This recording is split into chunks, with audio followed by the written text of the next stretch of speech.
Crossover. Oh, killer crossover. Just crossover. It just crossed him over nastily. Another victim to the crossovers. Cross him up and sit him down. Time for the crossover on a Victory Monday. Whoop, whoop, whoop, whoop. Hi-oh! Hey, it's also dog. It's also dog day at 1620 The Zone. What's that mean? You guys sounded like dogs barking. That's every day. Oh, that was Chris Berman. What? What? Can I just finish this, please, for our good friends Yeah. at Everlevel Concrete Repair in Omaha? Because the house is crumbling in Boulder, and so the guys from Everlevel Concrete Repair are going to drive to Boulder and try and put it back together for Tony White for next year. Everlevel Concrete Repair in Omaha at everlevelconcrete.com. Sorry, I'm just looking at the camera.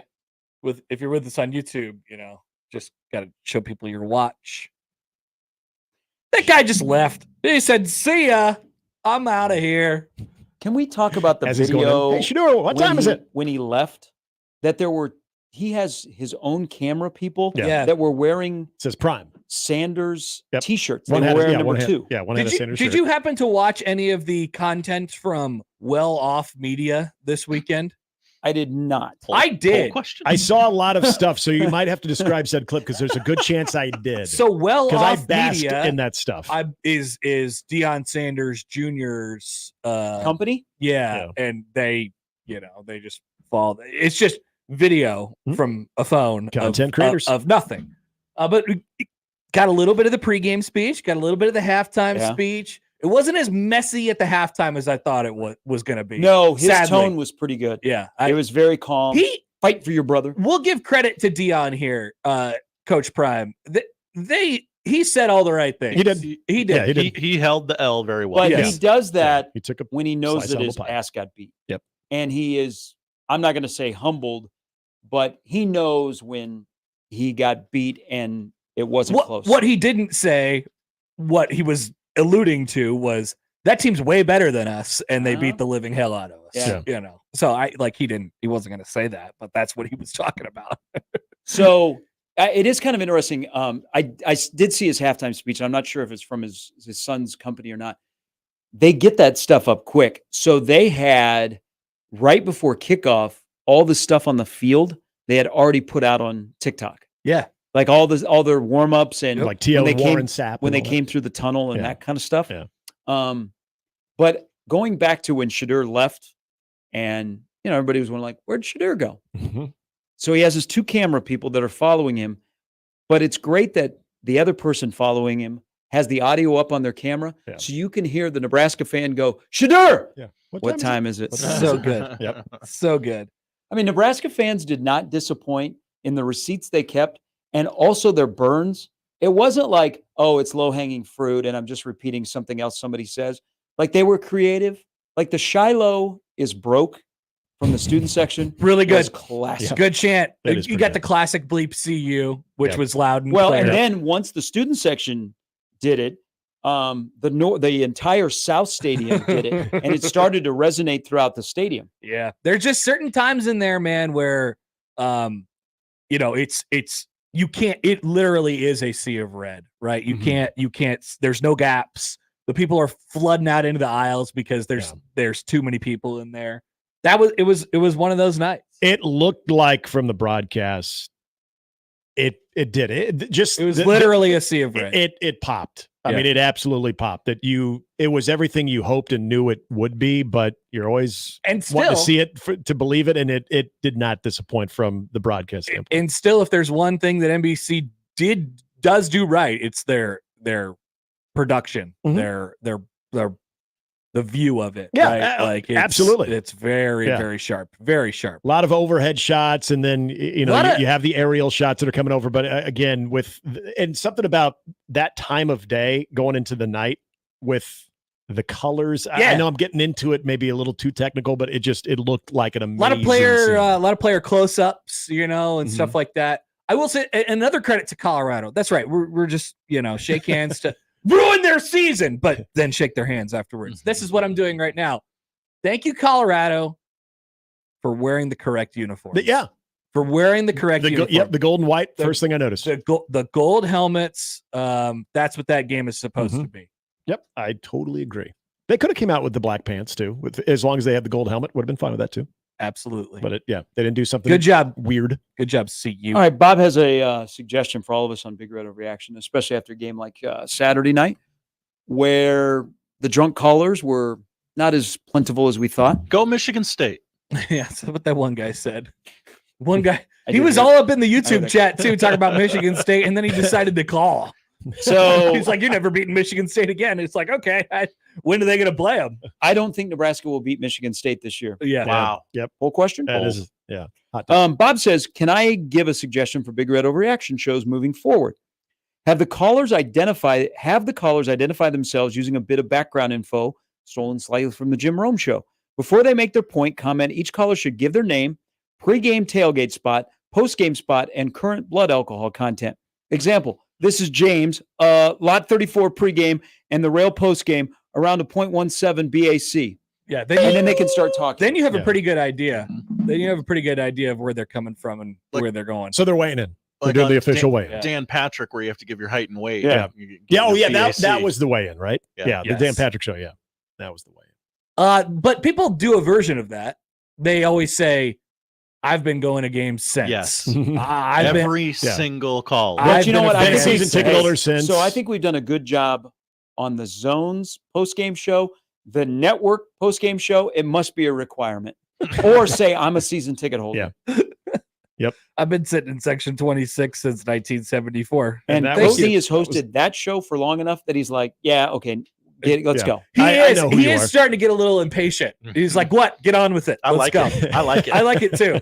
I And like it edgy too. Matt Coatney Yeah, is a good Matt It's, Coatney. I agree. The better the team gets, the more calls you're going to have Yeah. sitting there. You're going to want to burn through them quick, Get 'em and you through. can't be giving Yeah, your 'cause there's fan time resume. That Coatney would actually interview the caller sometimes. Yeah. I mean, that was in some of the losing seasons, though. He would interview the caller. Not so much anymore. Aaron writes in on the text line. He says, "We were tailgating by where you guys did the post-game show. The pop of the stadium after the pick six was so loud that me and my brother-in-law looked at each other and knew instantly that something really big was about to happen, and turned the TV. 30 people went nuts afterwards. You could hear it from you could hear Nate roar from where we were sitting. Oh, really? Yes. Okay. The voice is booming. Well, the quarterback, Especially where the wind is the blowing. quarterback in Nebraska heard him because he heard him say Yeah. Nate's PSA with people on the field. Yeah.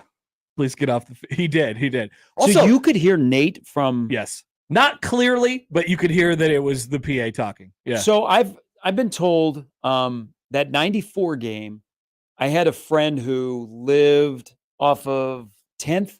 They were like, I don't know, they're like 14, 15 blocks from the stadium, and they could hear the noise from that game. Yeah. And we weren't there when there was a whole bunch of loud crowd pops or Yeah. anything like that. I would imagine, like Aaron said, that you heard that quite a bit.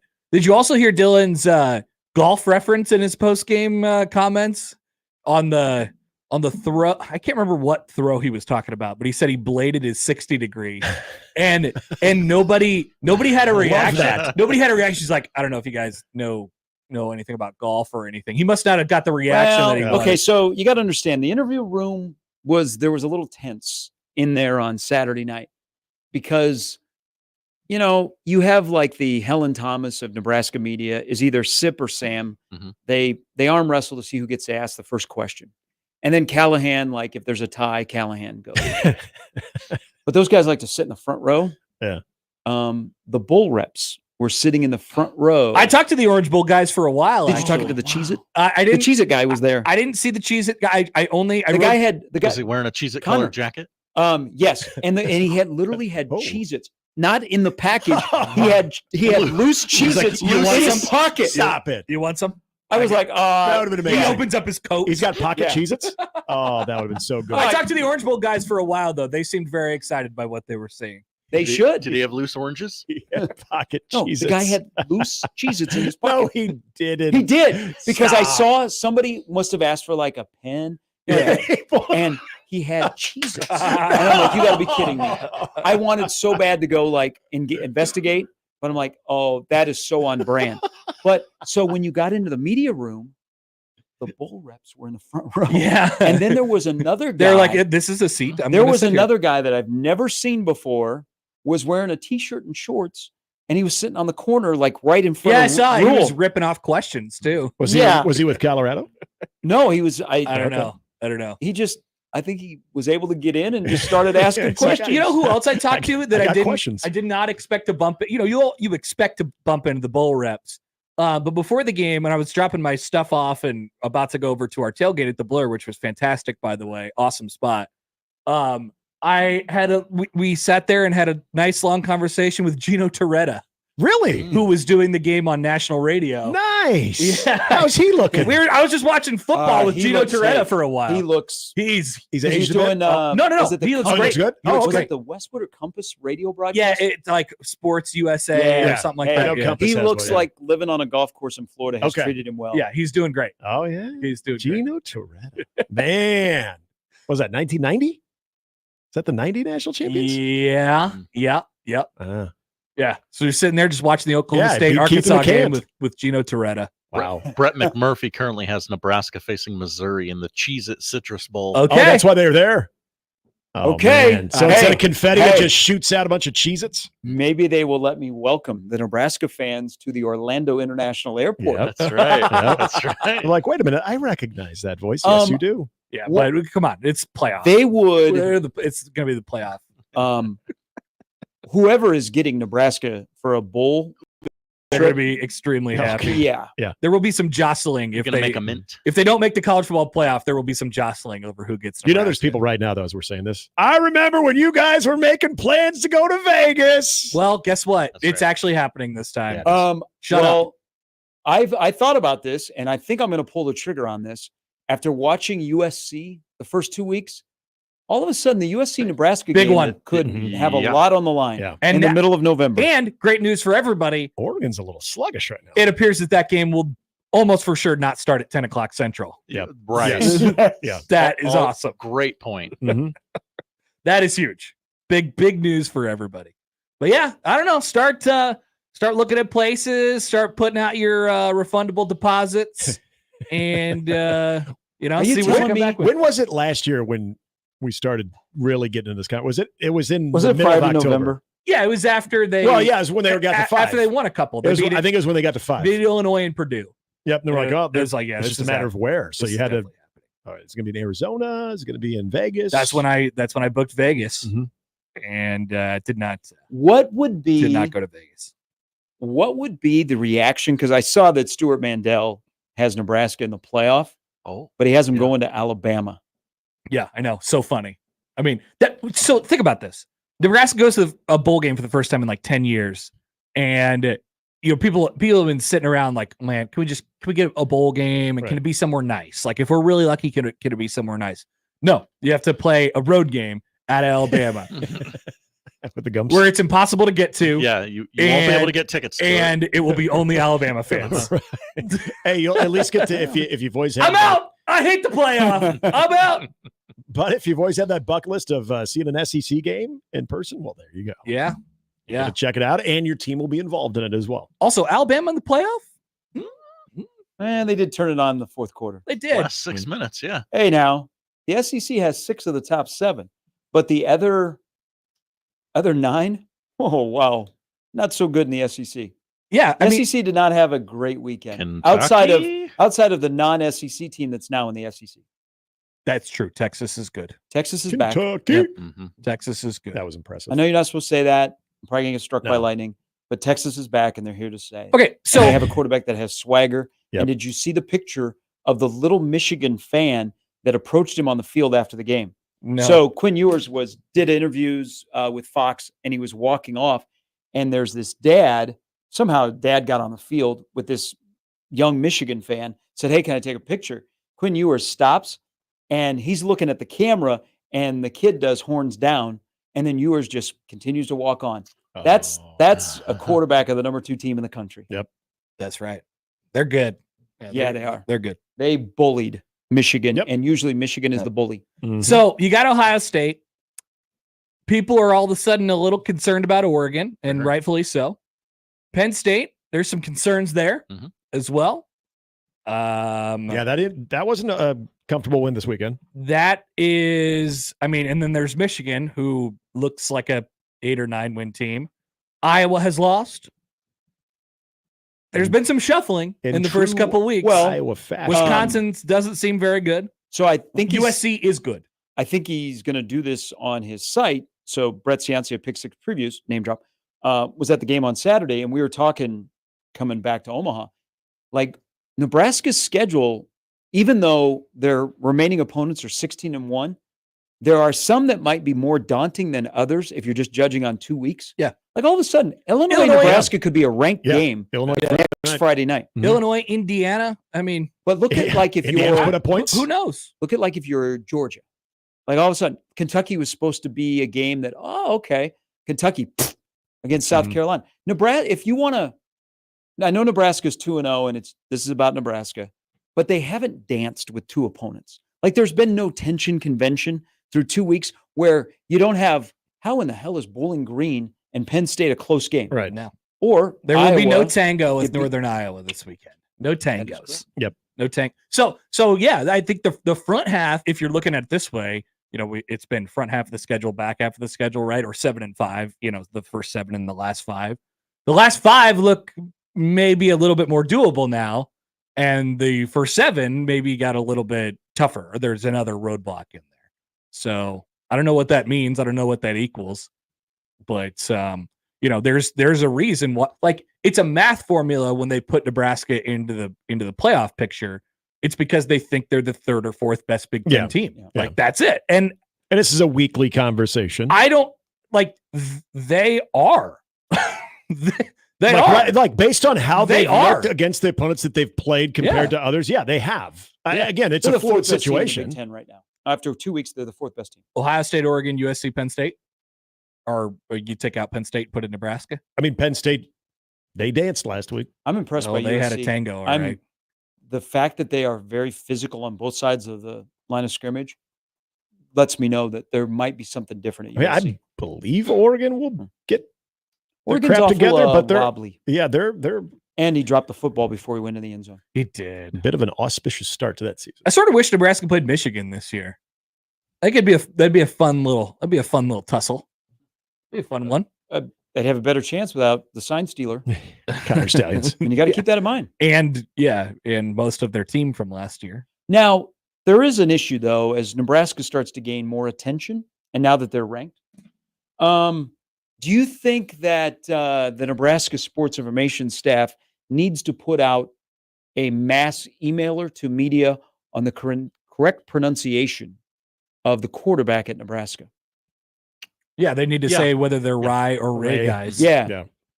Or do you need to like declare yourself? Which, by the I'm way, a Rye it's or a Ray. Raiola. Raiola. Yes. It's Raiola. Always has been. Always been a Raiola guy. Uh-huh.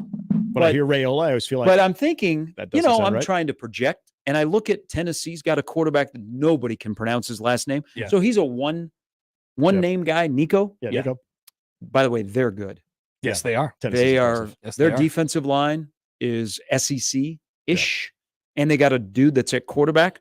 So, hey, wait a minute.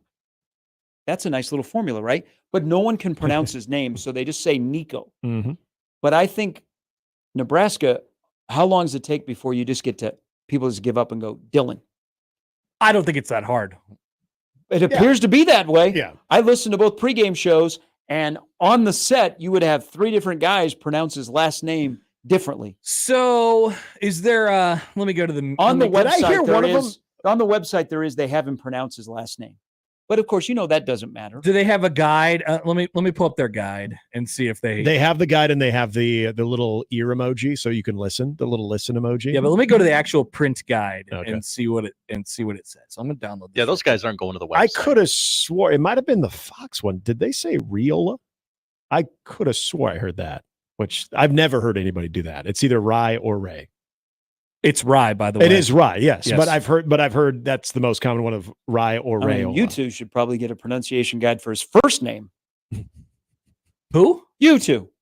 You two? You Oh. and you. Oh, his name is Dylon. You don't tell You know. Bono what to do. I mean, it's so big that even Well Bono's played. talking about him. You're starting to hear this more and more. People calling him Dylon. It's almost like he spits hot fire. Yep. It's almost like we told you before anyone else. I'm guessing that would have been the end of Colt McCoy's broadcasting They career, called if he him would have Dylon? called him Dylon. That would have been the start of it for me. Yes, that would have been the most egregious error. Colt Boys, McCoy that was made on Saturday night. that was a tough one. Josh, did you watch or were you there? I watched. You watched as well, so you can vouch for this too. That was a tough. I watched the first quarter last night. I felt I didn't like what I heard. Removing my own personal biases, Yeah. that was horrendous. Yeah, I went into it with an open mind of hey, maybe Colt McCoy will be really good. Well, we Just were thrilled to be here, guys. we were talking like who could they have gotten? Like we said, I think we made it all the way down to Jason Garrett, and Bishop said no, he was in Brazil the night before, and then we're like, He did the Notre Dame game. what about Jack Collinsworth? Jack was in Brazil, I thought. He was in Brazil. Yeah. Like they don't have. Oh, they were spread thin. But sure. but here's what Colt McCoy was hired to be a studio guy, not an analyst, and that's not the first game you put him on. Yeah. But why not use Josh Perry? Yeah. Who has been an analyst before, Mhm. mainly a studio guy. At least he's been around the conference. Yeah. He's a Big Ten guy, Yep. so he knows Nebraska. Mhm. I don't know why he wasn't an option because they did not do Colt McCoy any good by sliding him in there. That's fair. Yep. Yeah. And then his voice, he didn't get really excited. And then Brady yesterday wasn't super excited. But the fact that in that game where they're working with an open booth, so you can feel the crowd, and it came across okay on TV. But man, as an analyst, you gotta lean into that with emotion. First series, he goes, "It's loud." It's wow, it's really loud. Yeah, in here. he didn't want to really get into it. That's between the voice. He just did not want to really get into it. Very just basic stuff, and it felt like he was very uncomfortable. How do they not have a pronunciation guide in the media guide? They do. It's got to be on the roster, right? Well, if you go to their, the game notes probably coming out in here a little bit. Yeah, are you sure? Because I've looked at that before too. It's not. I think they have massive changes on the depth chart, so they're holding it back. Maybe. Yeah, I don't know. I don't see it in the actual media guide, but it's also 8,000 pages long. Like it should be it's a media guide, right? It should be on like the first page. Yes, you would think so. That's the biggest part of the whole thing. You have to figure out how to pronounce people's names. I think it's right after the roster. So usually. But if you literally go, 236 but if you pages. go to his page on Huskers.com, they have every player that might have a tricky name, pronounce their name, and they record it. Yes. Yeah, they have a little ear emoji. And he says ear Rye graphic. and that, right? Yeah. There you go. And then you have your answer. It's Rayola. Dylon, by the way. First name Dylon. I saw a highlight that was I'm gonna quit non-football this. related that I was thinking of you two the other day. The Costco guys are becoming more mainstream. I know. Did you see they were on AWE the other night? No. Yes. So they are now part of the wrestling culture. Oh, yeah. By the way, speaking of wrestling, Josh, I was who was the wrestler that was in attendance on Saturday? Big E. Yeah, I was standing directly next to that guy for probably 15 minutes. Had no idea who he was. You didn't go, wow, that's a real mountain of a man next to me. And I said, It's a mountain of a man. I said, wow, that looks like a guy, but there's no Somebody. way I'd be able to place what. And I tried to catch a peek at the pass, didn't come together. Former Iowa Hawkeye. I don't know that it would have came together Now a even if I Nebraska saw fan. his Rough day for the actual name. Hawkeyes. If I saw his actual name, it would have been Well, okay, so he took a picture with Bud, and Bud's. I think when people see Bud in person, they're surprised how small he is. Yes. I mean, he's a little fella. Yeah. But they took a picture next to each other, and you wouldn't immediately go, "Oh, the guy on the right is a professional wrestler," but it was. I was trying to figure out. Read that. Hold on, real quick. Read that. We got it. Dylan Raiola. Thank you. That's it. That puts that to bed. Continue. It's in game notes. Did you see on the TV broadcast? So NBC having wrestling, he was the lone celebrity that they brought so they could show. I have no idea where he was sitting, and if it was just a random like, "Hey, sit in this seat right now. We're going to get you on camera. That's We're what going I to promo assumed it was. and then you can go back into your suite or Yeah. whatever." Yeah. I mean, Because he wasn't really dressed to go to a football no, game. he was wearing like a blue shirt. Yeah. Wasn't it like a collared? He was just wearing like a dress shirt. I'm like, who? This guy is somebody, but I can't exactly figure out who. Well, they were probably all prepared for Mahomes to show up, and then he didn't. Sad. Such disappointment. Yeah, he was at Very. the Kansas City Comets game. Yeah, Kansas City Current. Sorry, the Current. Yeah. Yes, he was there. And then he went to the U.S. Open yesterday. Yeah. Yeah, Oh, man. with his teammate Trav. and his girlfriend. Trav. And then Travis's girlfriend hugged Patrick's wife. Yeah, They're back together. They're friends again. That's good. Yeah, I heard about this whole thing. I don't know. Josh is a conspiracy theorist. You on all are things still Travis holding on. Kelce. No, I don't think that those two are friends. You think it's a? She was in her suite, right? Not on Thursday. Well, okay, So you so believe that's you sure? manufactured? how you judge if it's a real hug or not. What is your stipulation? Oh, ass out. The ass out hug is the ass like out fake. hug. The ass out hug Yeah. is like. But it looked nice. like they had brought in both of their to hug. both the buns. I didn't see any of it, so I don't know what you guys are talking. I've I not got it seen saved in the my hug. bookmark. If you'd like to. Speaking of which, I I know got you a guys got to girls get on the show. hugging bookmark. Yeah, we do have to get on with our show. Yeah. We're very busy today. Well, look up Lacey Jane Brown. Yeah. Apparently, guys wanted to hug her on Saturday night at the game. oh, is this what you guys were talking about earlier? Yeah, you'll. I have no thank her idea for who Why that. are it you is. guys so into this? I'm not into this. Somebody eh. emailed and they said, "Hey, did you see Lacey Jane Brown?" And I have no idea who that is. I don't know who that is. And so she's on Instagram. We looked her up, and She's giving a horn sign here. From she Hayes, loves college Kansas? football. Another sign that Nebraska. Yeah, is she's back. been at Texas games. She goes to Kansas City games. She's made TikToks with a number of professional athletes: Yeah. Tom Brady, Aaron Rodgers, Marshawn Lynch, and more. Hmm. Game this Yeah. week, by the way, according to the game notes on the Big Ten Network, with play-by-play Guy Haberman and analyst Yogi Roth. Oh, Yogi. All right. Yogi's good. Hey, boo boo. So they're bringing a West Coast guy in to do the Nebraska and Northern Mhm. Iowa game. That's right. He was on the West Coast bus tour. Used to Jared be- DiNardo. has been on our show a lot from when he was the Pac-12 Network. I think he's a really good addition. I'm sure he's excited to come to a Northern Iowa game I'm sure he is too. At night. Wouldn't be. where he can't fly out and fly back to the West Coast because the Lincoln Airport will be closed by the time the game ends. Yeah. Then that thing just stay closed. They only open it up when the plane comes. Wait a minute. Do you not forget the excitement of the Matt Rule Airline. yeah? Yeah, which is now defunct and was robbing people. Allegedly. They didn't get their money. People didn't get their money Was back, that right? Redway Airlines? Yeah. Yeah. Totally weird. Totally not weird. Very normal. Very cool.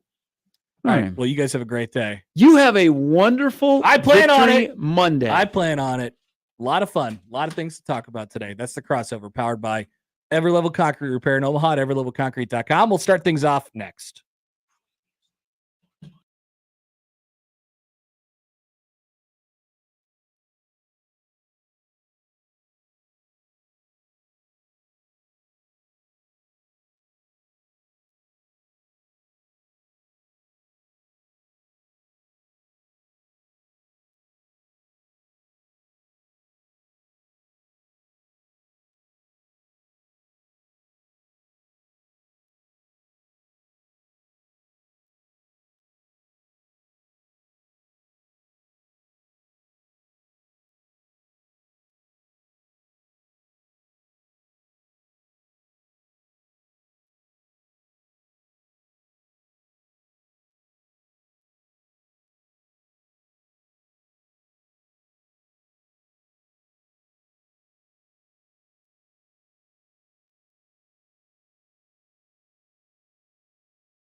Most of the fans don't like me because I tell them the truth. I tell them facts. I'm like Trump.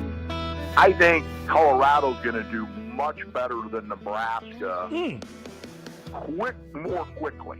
You know, we play them in their first home game. I'll bet you we get beat by at least 21. Oh, Kool-Aid Steve, where's the Kool-Aid? Tell you what, how about I call in the Monday after the game and we talk about it? All right, I'll mark it down. TikTok, motherfuckers. The Connor Happer Show is on the air. Bad day for those guys. Bad day to be those people because the receipts are coming out. As Nebraska beats Colorado over the weekend, 28-10, but it wasn't that close. Sure wasn't. Was not that close, ladies and gentlemen. Welcome to the show. For the first time in 5 years, you now live in a world where Nebraska is ranked. Nebraska is, dare I say, relevant. And they pretty much stomped out the supposed competition on Saturday night against Colorado. Welcome in. It's the Connor Happer Show on 1620 The Zone, 1620thezone.com. Connor Happer, Josh Hodson with you. Plenty of things to get through today. We'll hear from Matt Rule at his Monday press conference coming up at just about noon, a little shy of noon. Mike Schaefer will join the show. Sam McEwen will join the show. We'll debut the worst segment ever today. Hell yeah. Recap our weekends in things that you don't want to hear about, but obviously plenty of football. How could you just go on the radio and say Nebraska's going to win? Like I said on Saturday night, it's a shame because now our numbers are going to drop because we're not getting watched by a bunch of Colorado YouTubers. My God, Josh, I mean, the whole thing is a bleep show. The program obviously has no offensive line, and Nebraska just continually dared them to run the ball.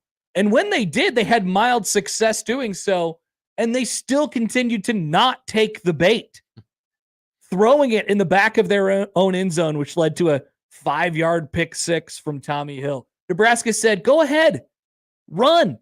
I dare you to. But the pride, Bet you won't. The pride of the coach and who wants to make his son look so good, wouldn't allow them to do that. They have to get that guy his stats. He did not do that on Saturday night either. And he left the game early after taking a shot to the head, 23 for 38, 244 yards, a touchdown, and an interception. He doesn't throw many of those. I heard he was sacked many times, 6 to be exact. The number I said Nebraska needed. Mustache Adam writes in, poll question, should today's show be named the dunk contest? A lot of bad takes that need to be dunked on today. Charles writes in on YouTube. Hi, Charles. Let's cash in some receipts. It is that day. Your reckoning has come, Colorado fans. And the prime era is in great question at the moment, just as was predicted last week by me. And Nebraska is ranked as the winner of the game, as predicted by me. Nebraska would win by more than 10, predicted by us both. I believe I said 10 exactly. So. Okay, there you go. I had 11. Turned out to be 18. And it could have been a lot worse, folks. Could have been a lot worse. Ugly stuff. 28-0 at halftime. I watched the game, the first quarter of the game last night because that's really all you needed to do. I guess I watched into the second quarter as well. If Nebraska hits they're up 14-0. If they hit the shot up the sideline to Jalen Lloyd that was just outside of the reach of his fingertips, Nebraska might win that game 56-0. They might just roll over and die right there. But Nebraska's offense, couldn't put together exactly the efficiency they wanted to, and give credit to Colorado's defense for that. They hung in there the entire game. But make no mistake about it, there was nowhere to go for that CU offense. We had a guy at our pregame show at the Blur. He came up to us wearing his Colorado jersey, and he said, hey, what are you guys' predictions? And we gave him our predictions. And he said, I don't know what you guys are talking about. Colorado score. He said Colorado wins, I think 45-42. I go, hey man, Colorado might win. I don't know, but I'm going to tell you this. Colorado ain't scoring that many points. It ain't happening. He's like, your defense is overrated. It's not. Nebraska has one of the best defenses in the country. They do. They do. And we have stats to prove it. Oh, it's 2 games, Connor. That's 2 games against mediocre competition. Northern Iowa will be the real competition this Saturday. No, they won't. No, they won't. Nebraska has a very, very, very good defense and a fundamentally sound defense and a defense that doesn't need to, blitz 7 guys at you in order to get sacks. They didn't do that on Saturday night. They played them straight up and they handled them. They won the football game. It was 28-0. It was 14-0 before you could blink. And there was some frustration over there on that other sideline. What a fun experience it was to take in that game at Memorial Stadium and be around that on Saturday. Travis Hunter just really seemed to not want anything to do with anyone else that was on his team. Yep. He made a business decision as Dante Dowdell rumbled into the end zone. I'd say a good one. Jeff writes in on the text line. Hap called it, but man, they were not ready for what they walked into. You could tell in the first minute, 3 minutes. Yeah, like it was over. They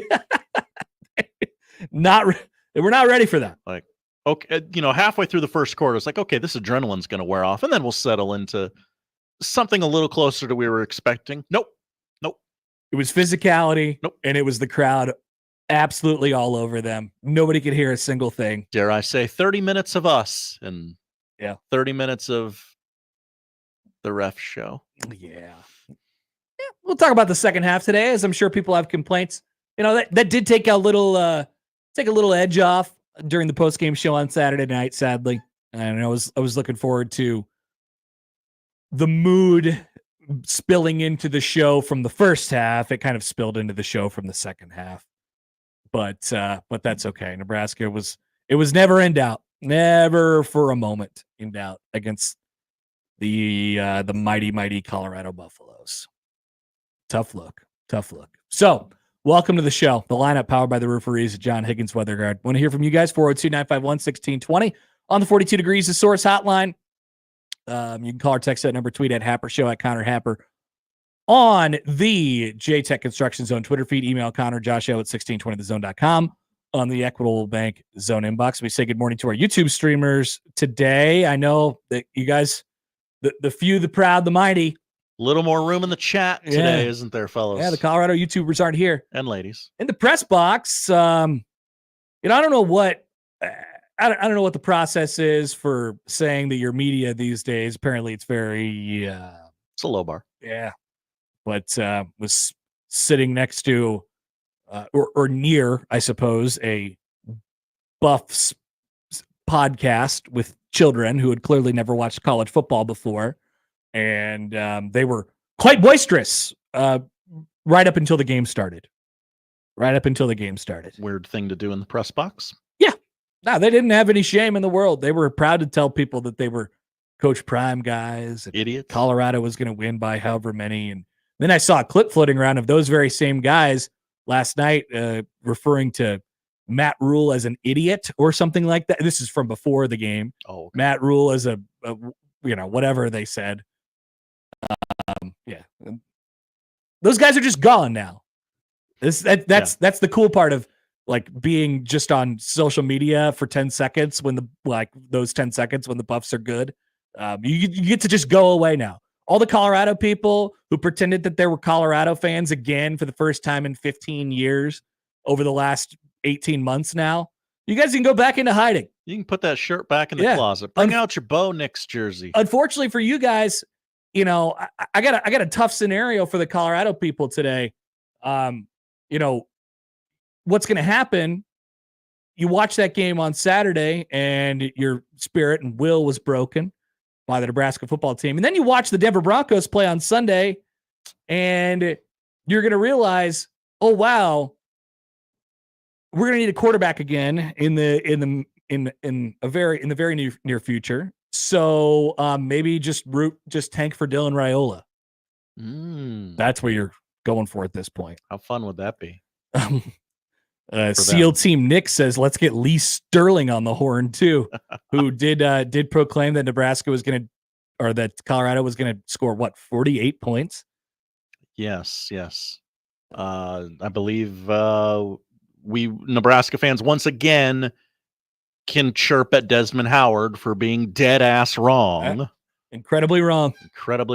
And Colorado fans, don't worry. Denver Nuggets basketball starts October 24th. Celebrities on the sideline. How about Terrell Owens? Let's hear from T.O. and his pregame dispatch from the field at Memorial Stadium. What's up, Buff Nation? Hey, your boy T.O. I'm back in the house. We right here at Lincoln, Nebraska. We at the University of Nebraska, and they about to take a big L. Let's go, Buffs. I need to hear you loud right now. Go, Buffs. It's a shame. He's been working with Colorado Buffaloes for like 6 days. Yeah.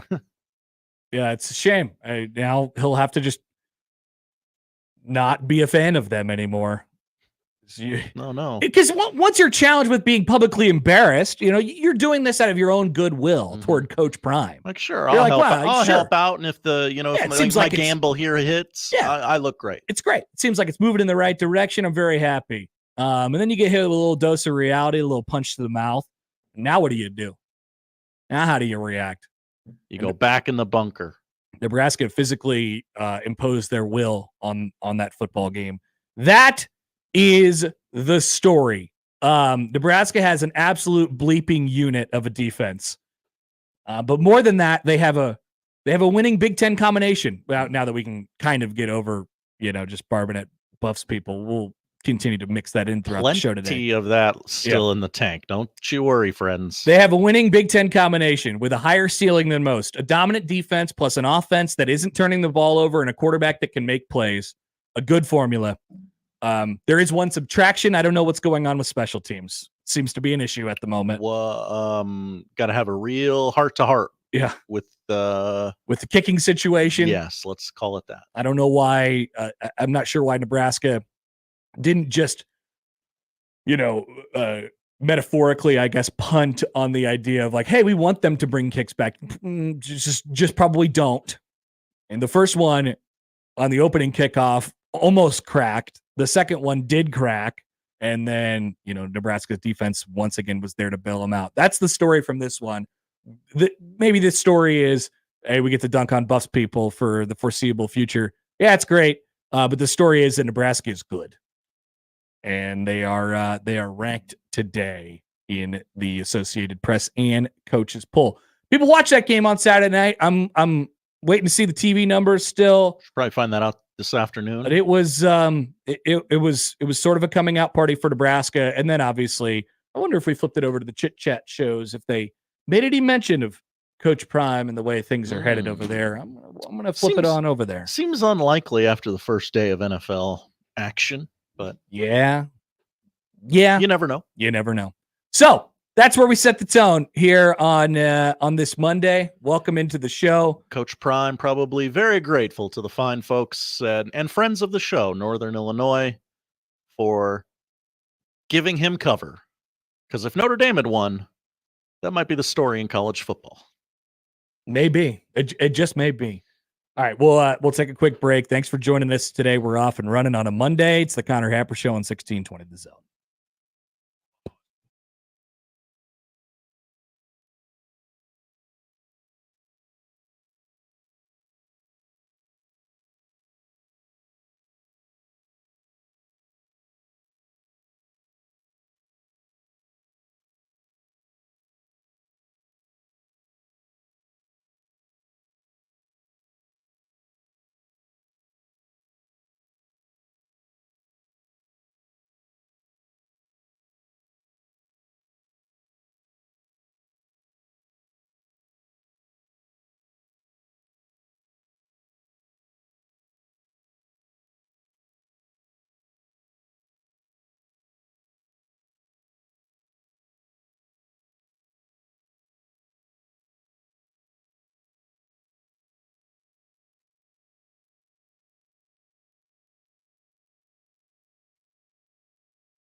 Let's get back to the Connor Happer Show on 1620 The Zone.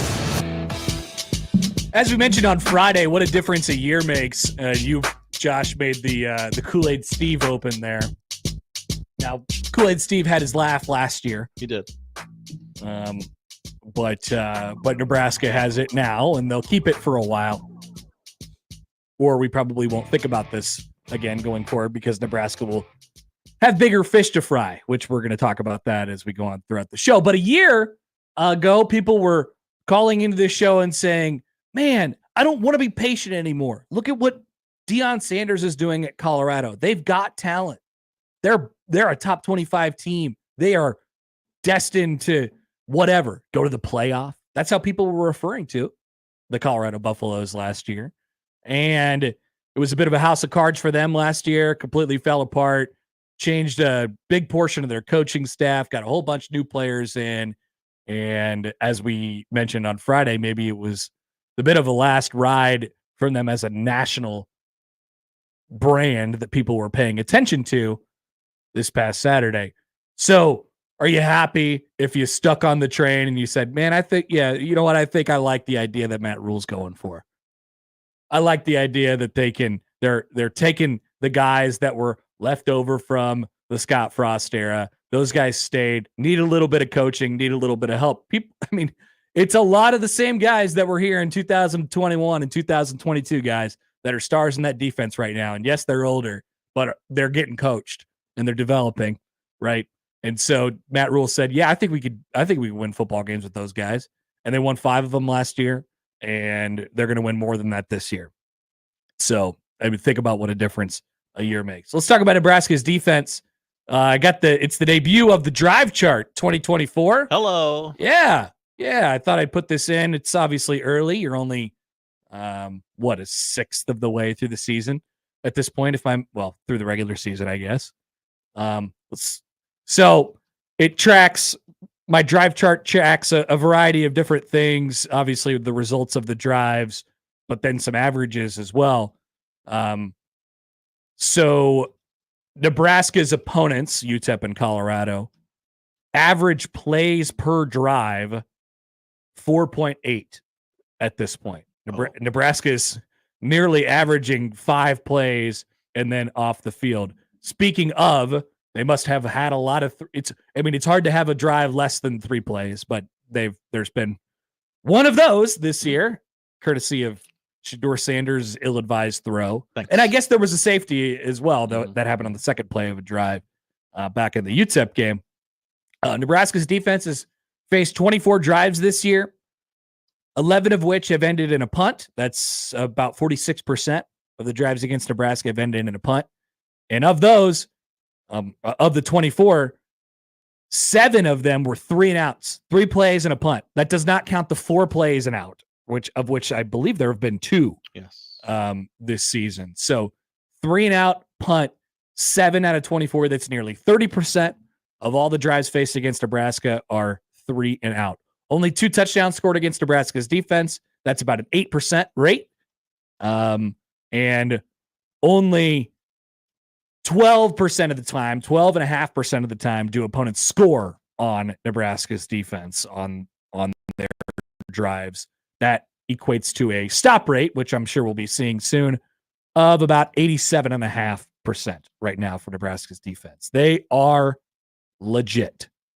And they've played UTEP in Colorado, but you guys can see it just as well as anybody else can. And somebody asked on Twitter, Dana, he says, I think I agree with you in the great defense talk. My only question is how their run defense will be against a power run team who will stick with it.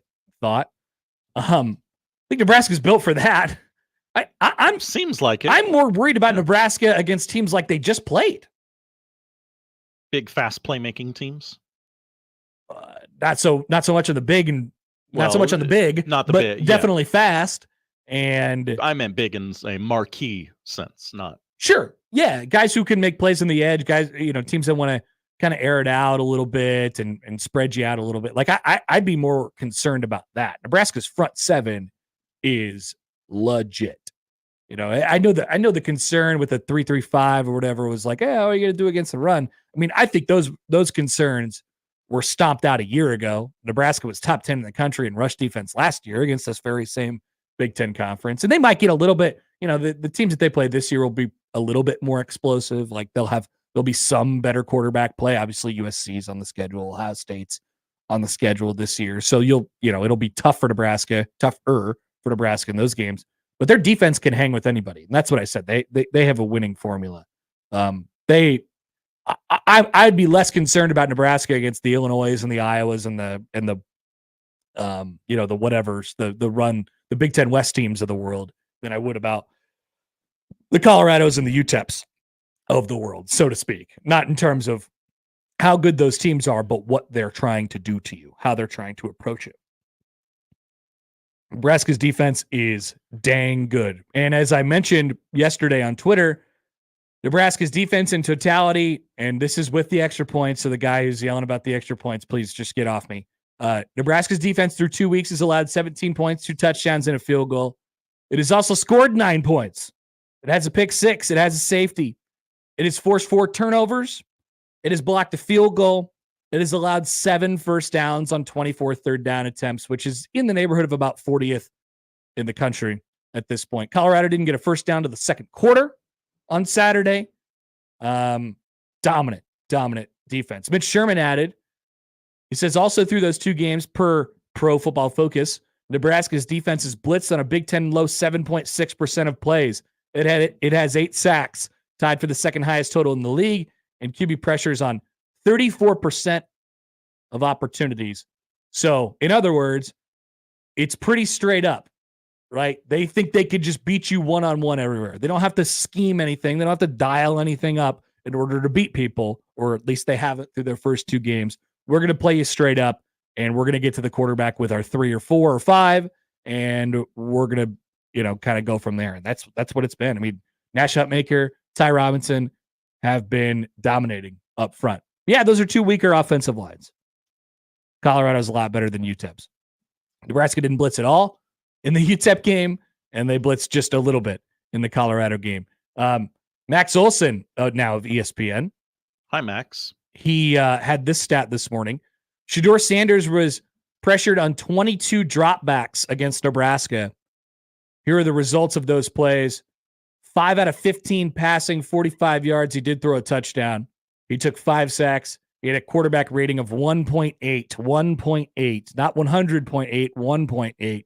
1.8. Nebraska rushed 3 or 4 on 19 of those 22 dropbacks. So you're able to create that much havoc, that much pressure with rushing 3 or 4 on 19 of the 22 dropbacks and forcing the ball out of Shedeur Sanders' hands or not at all, getting him to take sacks. That's a great defense. That is a great defense. It does not matter who you're playing. Nebraska was established also when you add in the idea that they were good last year too. Like, don't forget, this is not just, it's just Colorado and UTEP. Like, no, they played well against their entire schedule last year. And that's when they were put in horrendous positions by their offense, constant turnovers, constantly being put in bad spots. And they still were so good on the defensive side of the ball. So it's also the added notion of that. Like, they were good last year and they're bringing everybody back. They should be better this year. And so far, they have been.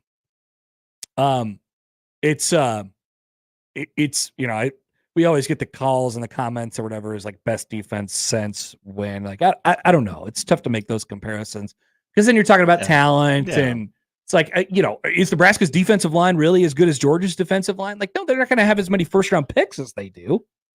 But God, they play hard. Man, they play hard. And those linebackers play really hard, and they were tested on Saturday, and they came up and answered the bell on a lot of occasions. And yes, Nebraska did get some breaks going their way too. And the second half was a little sloppy. What's targeting? What's not targeting? I have no idea anymore. Doesn't make any sense. What's holding? What's not holding? Yeah. I have no idea anymore. Couldn't begin to tell you. But they battled through all that. Like, this is the takeaway from the show today, if you have one. Nebraska's defense is very, very good. And that is going to keep them in so many games this year. And then you add in the offense, which hasn't quite hit its stride yet. We can get to the offensive side of the drive chart as well here in just a second, but I want to get a couple thoughts from you guys about the defense. So, Jeff, by the way, this is on the offense. Nebraska, or you need to keep bringing up how an 18-year-old is way better at quarterback than Sims was. By the way, Dylon, he's 19. 19. And yes, he is much, much better. Much, much better. Doug writes in, old man Doug on Colorado fans. Hi, Doug. He has many points. How is sales guy Josh doing? Did he show up for work today? He needs to come on the air and own his team's complete failure. I still love him, but he needs to put away the optimism until Coach Unprime leaves. It will be hilarious if Florida State hires him and sets that program back as well. Should go back to D2 or NAIA maybe. He's not a coach, but a figurehead. A lot of talent, but no camaraderie amongst his mercenaries.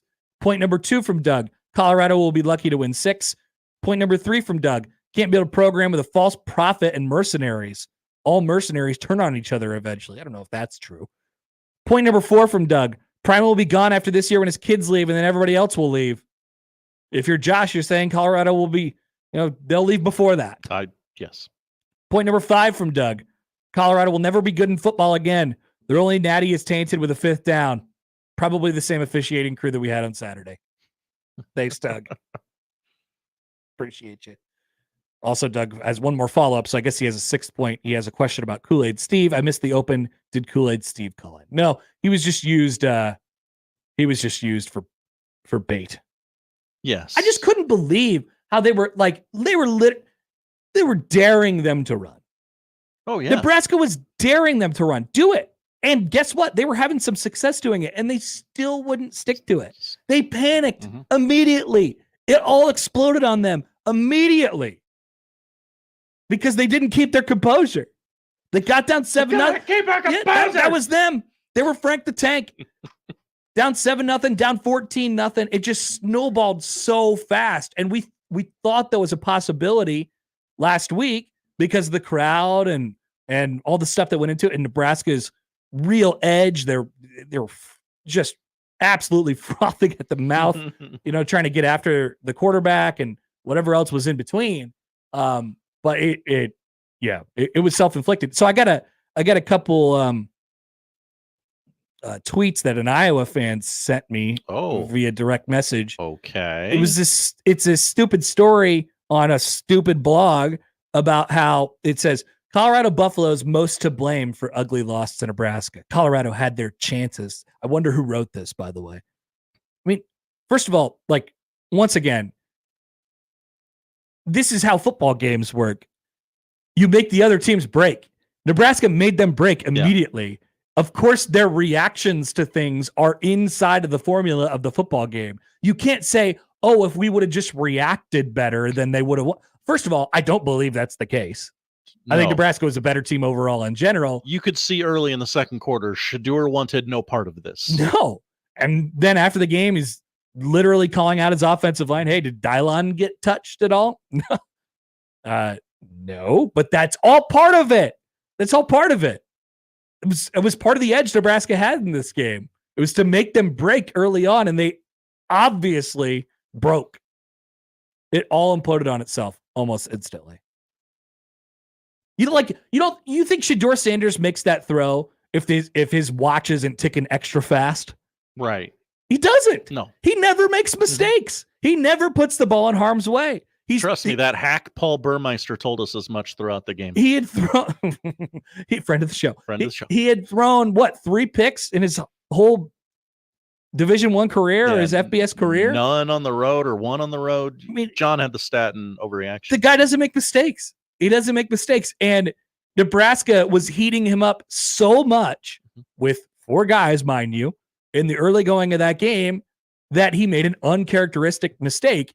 And you're saying that that's not Nebraska's doing? Because it is. It's completely Nebraska's doing. Nebraska broke them on Saturday night. That's how you win a football game. You impose your physicality and you get things moving and you get the other team down 14-0, and then they panic and then they break, and they did. He's in the shadow of his own end zone. The book on Shedeur is, he doesn't turn the ball over, because he holds onto the ball so long. He holds onto the ball too long in most cases, but he's in the shadow of his own end zone. He knows I can't take a sack here. I can't take a safety. So my clock's ticking. It's going faster. I got to throw this. So he hucks it into a spot that literally 90,000 people saw. Oh, he's going to throw it right to Tommy Hill. Yep. And sure enough, he did. They just walked right into the end zone.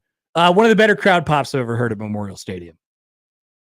Which that'd be seriously great. And the tweet making the rounds today from Matt Miller, NFL draft scout for ESPN. Nebraska cornerback Tommy Hill sits at number 53 on my board. The buzz on him from scouts is that I'm a little low. Think he has late round 1 expectations. People are starting to say this. Mm-hmm, mm-hmm. Nebraska's Matt Rule on Saturday night. Oh, I know. Yeah, okay. Talking about, while throwing shade. Hey, they're talking about their stars. Realize that our star is our defense. Our star is our team. This is routinely what you see in this conference. Obviously, you got to have a couple playmakers, and Nebraska's still in the process of finding home run hitters, but they have a great defense. And if that offense comes along and continues to progress, it's a dangerous, dangerous combination for everybody. Obviously, it was very dangerous for Colorado. On the offense, we'll get to that when we return. Mike Schaefer will join us here in about 20, 25 minutes. And then Matt Rule's press conference coming up at or near the top of the hour. It's the Connor Happer Show on a Monday here on 1620 The Zone. But first, I'd like to remind you guys that fall is coming. You could feel it in the air on Saturday night, by the way. And we're giving you the chance to win season passes to Vallis Pumpkin Patch, Nebraska's favorite fall attraction. You could win 2024 season passes to Vallis. Enjoy the fall family fun that Vallis has to offer. You can enter on our website right now, 1620thezone.com.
All right, welcome back. We're the Connor Happer Show here on 1620 The Zone, 1620thezone.com.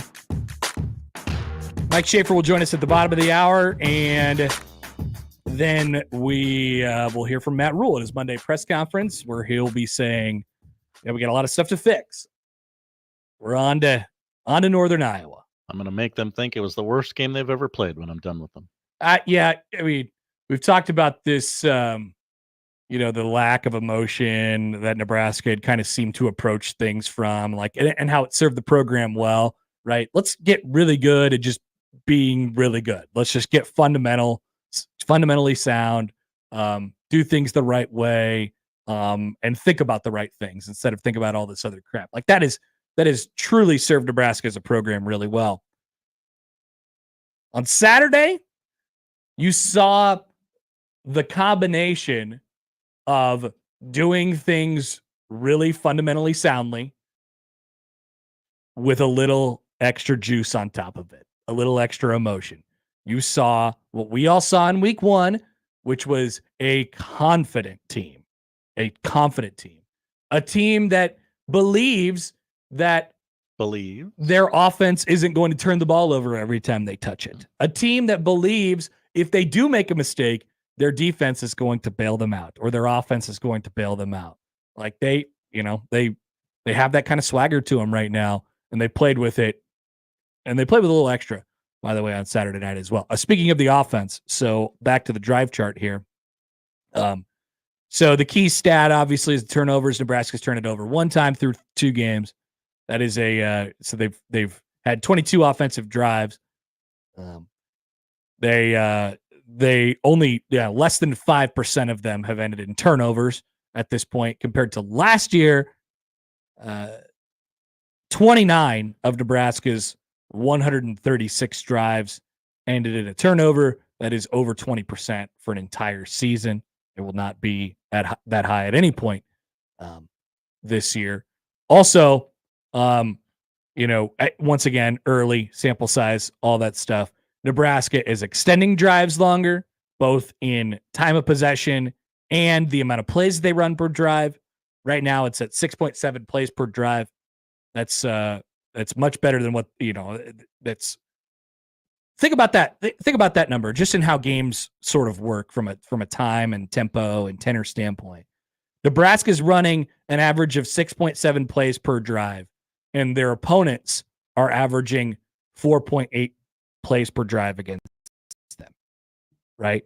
So Nebraska's extending drives by more than 2 whole plays, almost 2 whole plays. Do you have last year's numbers in front of you comparatively?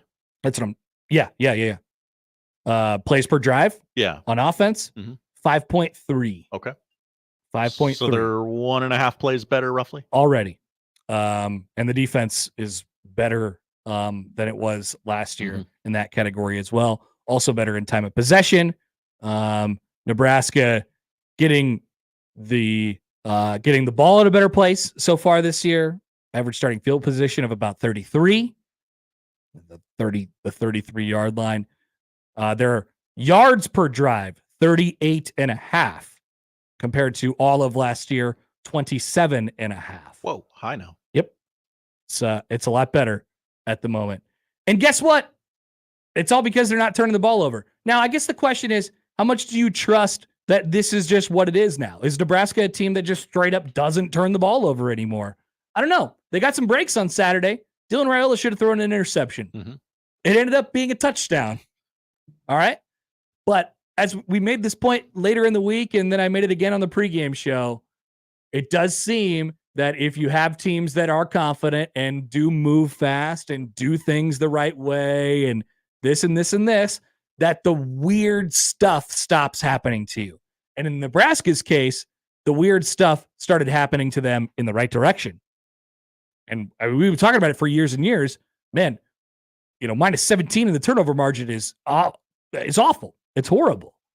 But what if you took that same bad luck and turned it into good fortune? Because some of it's bad luck. Some of it's always bad luck. Most of it is being bad. Right. Most of it is being bad. When you run a play over and over and over again and it's muscle memory, like you said, a lot of that, I don't know how that happened, stops happening. But there's always still an unaccounted for luck piece in there. What if Nebraska was both not bad. In fact, they were good at offense, and they got some breaks. Well, that's what you see. That's where you see the turnover margin so far where they're at. Nebraska played weaker competition in the beginning of the season last year too, and obviously they didn't start with as tough of a schedule this year as they did last year. They started with Minnesota last year and UTEP this year, but they played Louisiana Tech and they played Northern Illinois last year, and it wasn't like the turnover problems just went away in those games. Nebraska, they fumbled, they threw interceptions, like they did things that bad teams do in those games. And against whatever you think that the teams that they've played this year are, they haven't done it. Is it that simple? Is this what they are now? They're going to turn it over. They've turned it up. They've fumbled once. They'll play better defenses. They'll get the ball punched out. Dylan will throw an interception. Sure. Maybe just one though. The entire year, maybe just one. But yeah, what if But you've already built this nice little base for yourself. Mm-hmm. You're sitting at what, Josh? Plus three through 2 games. Mm-hmm. Rule said +7, -17 to +7 before the year. It doesn't seem that unattainable to me. Right. If you just go +1 a game, you're cooking. You're well on your way. Kyle says on the text line, hi, Kyle. I know they'll be tested more in the future, but NU hasn't taken care of the teams with lesser talent in a long time. Right. I think that's the point. That was my big takeaway from UTEP. Like, yeah, I was against UTEP, but Nebraska hasn't handled business like they're supposed to in years. Yep. They haven't taken care of things in games like that. Whatever you interpret those teams to be in a long time. Jason writes in on the Acroll Bank inbox. Hi, Jason. He says that pick almost felt like 20 years of weird crap karma just being repaid all at once. Well, you hope not. Also, I do think, like it wasn't bad karma that Nebraska was getting bad things that were happening to them. It was self-inflicted. Yes. Well, I guess karma is technically self-inflicted, right? I guess that's what they're yeah, I think if you do right. bad things, you get bad rewards, eventually in an indirect way. So I guess that's the point that I'm making. Yeah. You hope Nebraska didn't cash in on all of that on the 1 touchdown in a 3-touchdown game already. Seems like that scale of justice is a little still uneven. Accent on the YouTube chat. Oh, accent on the YouTube chat. Over under 100 players on the field versus Northern Iowa, keeping in mind that it is a short week against Illinois following. Oh, Northern good point. Iowa. Good point. Yeah, I probably over. Yeah. Yeah. Seems pretty safe to say that. Probably right? over. Michael writes in on the text line. Hi, Michael. He says, are we maybe pumping this 2-0 start up more than it really is because of CU? I'm excited. I am excited. However, UTEP and Colorado, respectfully, were 3-9 and 4-8 last year. Will probably be around the same this year. I know we look good. We've drank the Roulade. We have not played anyone yet who's truly tested us. It will soon be depending on how the Illinois game goes. Maybe project our bowl game or maybe a sneaky CFB playoff team. But for all this talk, who those teams are, it's still early. We talk like we won the Natty right now.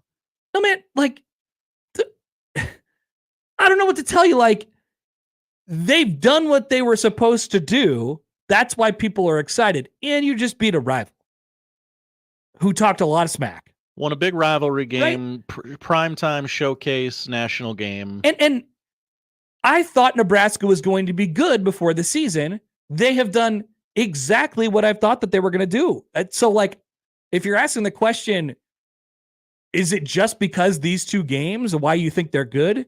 Like, that is confirmation of what I thought of this group before the season. That is confirmation of what I thought when they, when they ended last year or when they got Dylan Raiola, like wherever you want to put that mark. I thought they'd be good this year. I think they are good this year. I'm not surprised to see them get some national attention. I think they deserve to be in that conversation. People realize, like, you have to realize Nebraska was never that far off of where they are right now. It just needed to be coached the correct way. It's not that hard to be a top 25 team. That's why I said before the season, if Nebraska's not ranked at some point this season, it's a failure. Something terrible. They're ranked. Hell yeah. It took 2 weeks, right? So I'm not pumping any brakes because I don't feel like I'm over my skis at all. They're good. It ramps up against I don't know how Illinois. I don't know if they're going to go 10-2. Right, I don't know if they're going to go like they're going to a bowl game. You better just prepare for that now. Wherever, if you want to. I don't know if your brain has, but you shouldn't be thinking about that. You shouldn't be thinking about that. Nebraska is going to win enough games this year to be in the conversation for whatever it is in a couple weeks. Enjoy the wins. Enjoy the wins. Because I'm going to pump the brakes. Over the last, give me a break. God knows how many years we've said, "Oh man, I'll never take a win for granted again if they can just get it together somehow, some way." Boy, sure seems like they got it together. All right, let's come back. Let's All right. Let's just see if we can get a hold of Mike Schaefer a couple minutes early. Why don't we do that? We'll talk to Mike Schaefer on the other side.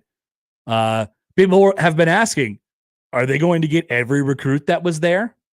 So we could talk to Schaefer a little bit about some recruiting, but also the game and what it means going forward as well. It's the Connor Happer Show on a Monday on 1620 The Zone.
Here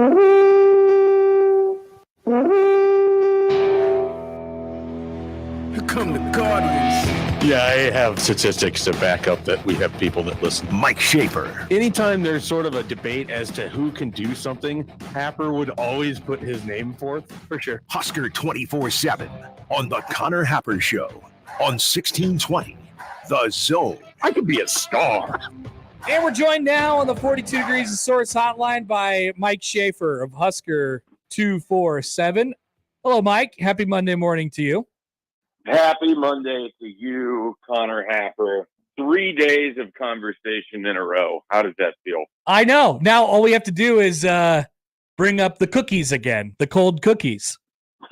Yeah, nobody really commented on that. Sad. Which makes me wonder if they are just visualizing these cookies, or I might have to tweet out a photo so people can see just how good they are. Josh, what do you think about the idea of not room temperature cookies, but like refrigerated, like feels like they just came out of the refrigerator, but not frozen cookies? Is the cookie hard? The cookie is not hard. It's somehow not hard, but it is cold. I would enjoy that. I would say it's not cold. Is maybe a little like it's cool. Is there a word for chilled that we can use? Chilled is perfect. There we go. I'm on board with this. They're chilled cookies. That's a good way to put it. It's almost like a frosted mug, but a cookie. This now makes me wonder if we should leave our respective jobs and start a cookie company that's just chilled cookies. I know. Everybody's Right going on. to the warm cookie. Why not go to the chilled cookie? We zag a little bit. Yeah, I think there's potential there. I don't think we get any business probably, but I don't know. Do Maybe you know how to bake good cookies? 'Cause No. I don't. No. I only know one guy who could bake cookies. Oh, well. Talk to that guy. Well, I know that guy. Yeah, we know that guy. We're all on the same page here. All right, let's talk some football. So the focal point of our conversation yesterday on your Sunday side session on 24/7 Sports, which you can go check out at Husker 247, was the defense, and that was the first point of the first half hour of this show as well. Have we been able to sort of like contextualize how good this defense actually is? Because what I've received back in the first hour of this show has been like, hey, do we need to like pump the brakes here a little bit? I'm like, no, we have a lot of evidence now that Nebraska's defense is legit. Yeah, I don't know that we're quite capable of contextualizing it, because it forces people to kind of make a leap of faith, right? Like they have to accept that Nebraska is great on defense, and it's probably hard for some people to get there because you can still go back in your head to Colorado last year or to Michigan, as well. And so outside of those two games, Nebraska is really good defensively, but then you kind of get into the context of that and the offenses that they go against. Here's the thing. They're not going to face many good offenses this year. In fact, it's quite possible that they only face two good offenses, and we don't really know at this point what Ohio State is because they haven't played anyone really at all. And then USC, I don't know how. Like, what is the upside of USC's offense? They went against an LSU defense that gave up yards to everybody in 2023 and points for that matter, and they didn't score that much. So maybe USC just has an above-average offense instead of its usual high-flying offense, or maybe it's part of a structural change that Lincoln Riley is going for, where he less exposes his defense. I don't know. That remains to be seen. So it's one of those things where I don't think you're in danger of Nebraska's defense being exposed by any of the teams on their schedule. If anything, you're probably going to end up talking yourself more into it after they go against the Illinois and teams of that nature, Wisconsin, UCLA. Like, which of those teams, Iowa, which of those four teams concern you from an offensive standpoint? I don't know what to make about Indiana and Rutgers. They haven't really played anyone. Yeah. They've played even worse teams than everybody else on the schedule. But there's not a lot of offensive skill players or offensive overall on Nebraska's schedule that I'm particularly concerned about outside of Ohio State and USC, and both of those games are on the road. That also makes the difference too. Yeah, and people also like. I don't know why people are like, oh well, it's UTEP in Colorado. No, we have an entire almost season of this. I mean, Nebraska's defense was just about this good at the end of last year as well, or throughout the majority of last year. I guess post Michigan last year, but I don't get it. For some reason, people don't still want to buy it, and I couldn't be more confused at that, Schaefer, because like Rule can say it until he's blue in the face. And people are still like, yeah, well, okay, let's see it against somebody good. But to your point, I don't when's that coming along? Nebraska's defense is just good, point blank, period. Yeah, I agree with you entirely. I'm just spitballing here. Is it possible because there isn't a true face to Nebraska's defense that people have a hard time accepting it? That, normally you could go back to 2011 and you'd be like, all right, that's Levante David or Jared Crick or Prince Amukamara. Or 2009, you clearly have Sue. Is it something as simple as that? That I said 2011, I was talking 2010 there with those first three. But is it that you just don't have like that unequivocal stud on defense that makes everybody rally around it? Because just as a whole, like where are you even poking holes in the idea that they don't have a good defense? They're good on every level. John Bullock and Mekhi Bayer are very, very good players. The only place that I would have some wonder is opposite of Tommy Hill. I don't know like what the high end of Marquise Buford as a corner there is. And even then you have Bly Hill and perhaps Sierra Wright challenging too. So I guess for me, part of it is I don't even know where you would start to be like, yeah, their defense isn't that good because of this. I don't know what this is in that conversation. Me too. So we've seen where like a good defense alone with an offense that was dragging it down last year took Nebraska. Now, how would you describe the formula for Nebraska? They have a very, very good defense, as we've just spent 7 minutes discussing. But where is their offense in that equation? It at the very least, helps them. But then we wonder about the ceiling and what it could end up being, and theoretically it gets better as it goes along because they have a freshman quarterback. Like, how does their offense play into the grand equation of Nebraska winning football games? Yeah, I mean, I think they're built like an NFL team. Honestly, they're built like a turbocharged Big Ten West team in the sense that they're going to play through their defense. They have an offense, and right now a quarterback who, at the basis level, they feel like isn't going to put the ball in harm's way. And for the most part, he hasn't. Now, the upside of Dylan Raiola allows you to expand what the upside of that offense is. But right now, I mean, it feels like they're set up where they have a competent offense that can move the ball, can put you in position to get points or go get points, and then a defense that's going to minimize the amount of points that you need to win a game. The area that, if you're concerned about Nebraska's team overall, the area that you'd be most concerned about is the kicking game. Because if that offense isn't firing on all cylinders and stalls out routinely between the 15 and the 30 of the other team's side of the field, you want to get points there. And right now, you don't know if Nebraska can without having to go for it. So a long way to answer that question. I mean, I think they have an exceedingly competent offense.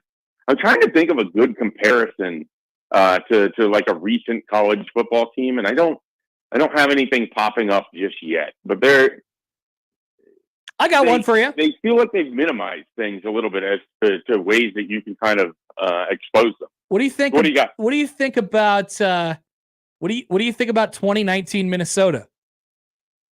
See, I like that one quite a bit because I think you look at that 2019 Minnesota offense. They were better as a passing team than what you think of. Minnesota They had now. great wide receivers. You had Tyler Johnson, you had Rashad Bateman, you had Chris Ottman-Bell. They had another guy that was in there as well. And then on defense, what you had was Antoine Winfield Jr. was phenomenal on the back end. And then, what's his name? Carter Coughlin, I think. Nice. Was there. Was the linebacker, defensive end that was really good. And, I mean, they were good on all three levels. I'm good with that comparison.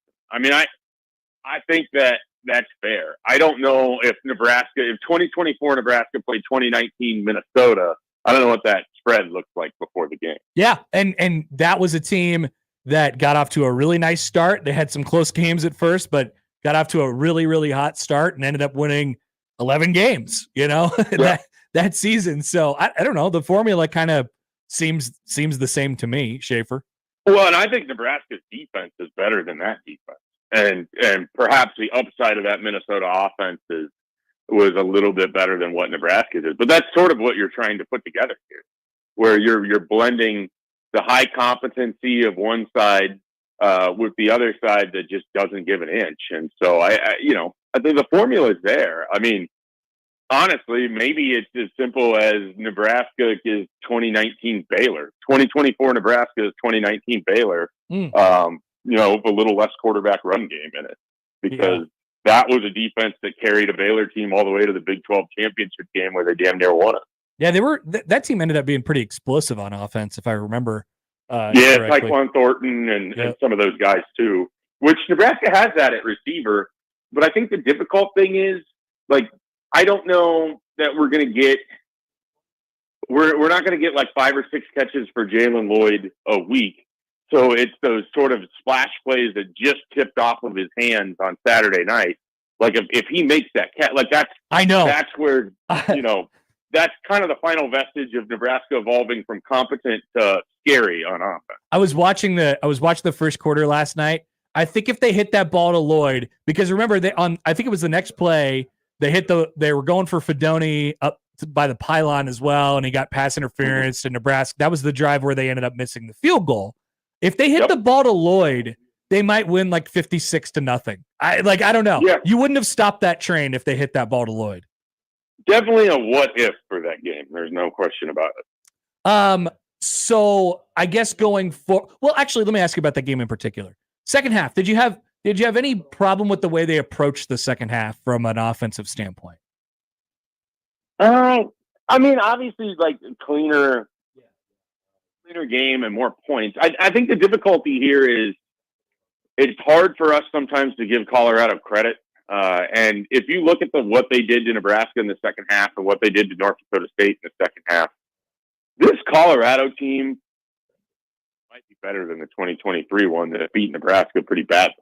I mean, the adjustments that they've made in each of the second halves of the last 2 weeks, Robert Livingston, their defensive coordinator, I think has made some pretty strong adjustments when they've gotten to halftime. And they've really kind of slowed things down. Now, Nebraska was able to hit on a couple plays that got called back. We don't know what that would have looked like if the officiating had played out a little bit differently. But I think Nebraska had a tough time once Colorado just dialed up. I don't know that they knew what they wanted to do. They didn't want to go vertical in the passing game. That much seemed apparent. They didn't want to put Dylan Raiola in the way of getting, a bunch of unnecessary shots when you're trying to run play action and longer developing routes. So they did a lot of short passing, and they did a lot of, kind of just trying to run into that blitz, and it didn't work. And so, it operates in a lot of ways for Matt Rule as sort of the perfect game. You took care of business, but you also have this great learning opportunity. Why didn't it work in the second half? We can't allow that again. We don't ever want to allow teams to be able to feel like they can get back into games. We have the opportunity to put somebody away later in 2024. We got to call back on the Colorado game as to what we did do. So in a lot of ways, I mean, it's going to be a great coaching opportunity for that staff too. Yeah, I think it's the dream scenario from the coaching perspective. That's for Definitely. sure. Hey, Schaefer, recruiting obviously was a big story this weekend as well. What's the general vibe from the people that you've talked to from over the weekend about what they experienced on Saturday night? Yeah, I mean, the general vibe is the atmosphere was incredible. I mean, you had local guys saying they'd never seen anything like that at Memorial Stadium. You have guys like Christian Jones calling it the best atmosphere that he's ever been in. You have top recruits, Jackson Cantwell, raving about his experience at Nebraska, and that was someone who's already been here several times, five-star offensive lineman. He's got connections to the state of Nebraska. His mom's originally from Crete. So you've got a lot of momentum on the trail. Now, how Nebraska turns that momentum into commitments ultimately is on the coaching staff. I think we're going to see them. We could see them pretty quickly too. And so, and far ranging, where you could see in the 2025 class, in the immediacy. And then, I wouldn't be shocked if there's some 2026s that want to get on the board too, based on what they saw. So how Nebraska follows up on it is going to be a big part of this conversation. But again, kind of like the way that game started, you couldn't ask for a better branding opportunity for what Matt Rule wants Nebraska football to be. I mean, you had multiple recruits get the opportunity to see Terrence Crawford on the sideline with his 2 titles. And then you have the 94 team there. You have this incredibly juiced up atmosphere. And if you're any kind of defensive player at all, how could you not love what Tony White and that staff is doing over there? I mean, it in a lot of ways, you used every aspect of Nebraska that someone who isn't familiar with this place would have no idea is here with somewhat regularity on a Saturday night in the fall. And then you combined it with the star power of a guy like Terrence Crawford, and you had Will Compton roaming around, and things that are connecting to youth players. And then you follow that up with a thoroughly dominating performance. I mean, it hit on every possible level. If you were trying to sketch out what you wanted Saturday to be as far as a recruiting event. What about the headliners specifically? Merritt, Cortez Mills, Michael Terry, like anything on those guys? Yeah, I mean, we're hoping to learn more. I know that we're going to hear from Michael Terry today. Cortez Mills, I'm not sure how much he's going to give away. Obviously, he's committed to Oklahoma, and it was kind of touch and go. A bit dramatic. Get in here. Yeah, I would say. Though I think some of that emanates specifically from the Oklahoma side of things, and how it tends to be covered with Oklahoma recruits that Nebraska is also after. But I don't know what we'll hear from Mills. I'm hoping to hear from Merritt today. I know we'll hear from Terry today. Christian Jones, like I said, I think Nebraska's more or less locked that one up. So we'll see kind of where things kind of play out if Oklahoma is able to stay in that recruitment or not. But it wouldn't surprise me if they landed, of those 4 guys, Christian Jones, Dawson Merritt, Michael Terry, and Cortez Mills. It wouldn't surprise me if Nebraska landed multiple. I don't think they're going to get shut out by any means. And I think 2 is almost the minimum of what I expect coming out of the weekend and what I've heard so far. Vibes are good. Mike Schaefer of Husker 247. You can check out his stuff over there. Schaefer, always appreciate the time, and we'll get that cold cookie business started up shortly. I like it. I like it. The chilled cookie. See you later, Schaefer. The chilled cookie. What do you think? I'm often made fun of in my house because I like a cold dessert. I love cold dessert, Josh. I get made fun of all the time on this very radio station for saying such things. People, we'll have a family dinner and we'll go, we got some pie. It just came out of the oven not too long ago. Cool it off. Thank you. Yeah, if you got like a cheesecake, I want it to be almost frozen. Mm-hmm. If it's a cake and unfortunately it's not an ice cream cake, like I'd like it to be cold. Yep. I want it to be a little difficult to get that fork through there. I have been told there are some chilled cookies en route to us now. What does that mean? From where? From who? Who's done this? From the press box? Nice young lady by the name of Eileen might be dropping by some chilled cookies. Eileen's got chilled cookies? Eileen said, I have chilled cookies. I heard she knew a lot about this show. Okay, then fine. We will not start our business to allow Eileen's cookies to continue to. Just a lady named Eileen who sells cookies. I don't know. Yeah. Eileen hit you up? I don't remember her name. Okay, got you. All right, back after this. We will get to Matt Rule's press conference. It'll be starting shortly, so we might have to, hang on for a couple minutes. But we'll be back. Matt Rule's Monday press conference, because we're on to Northern Iowa, and they are a great, tremendous challenge on Saturday night at Memorial Stadium. We'll be back after this on 1620 The Zone.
Welcome back. Connor Happer, Josh Hodgson with you in the Connor Happer Show on 1620 The Zone and on 1620thezone.com.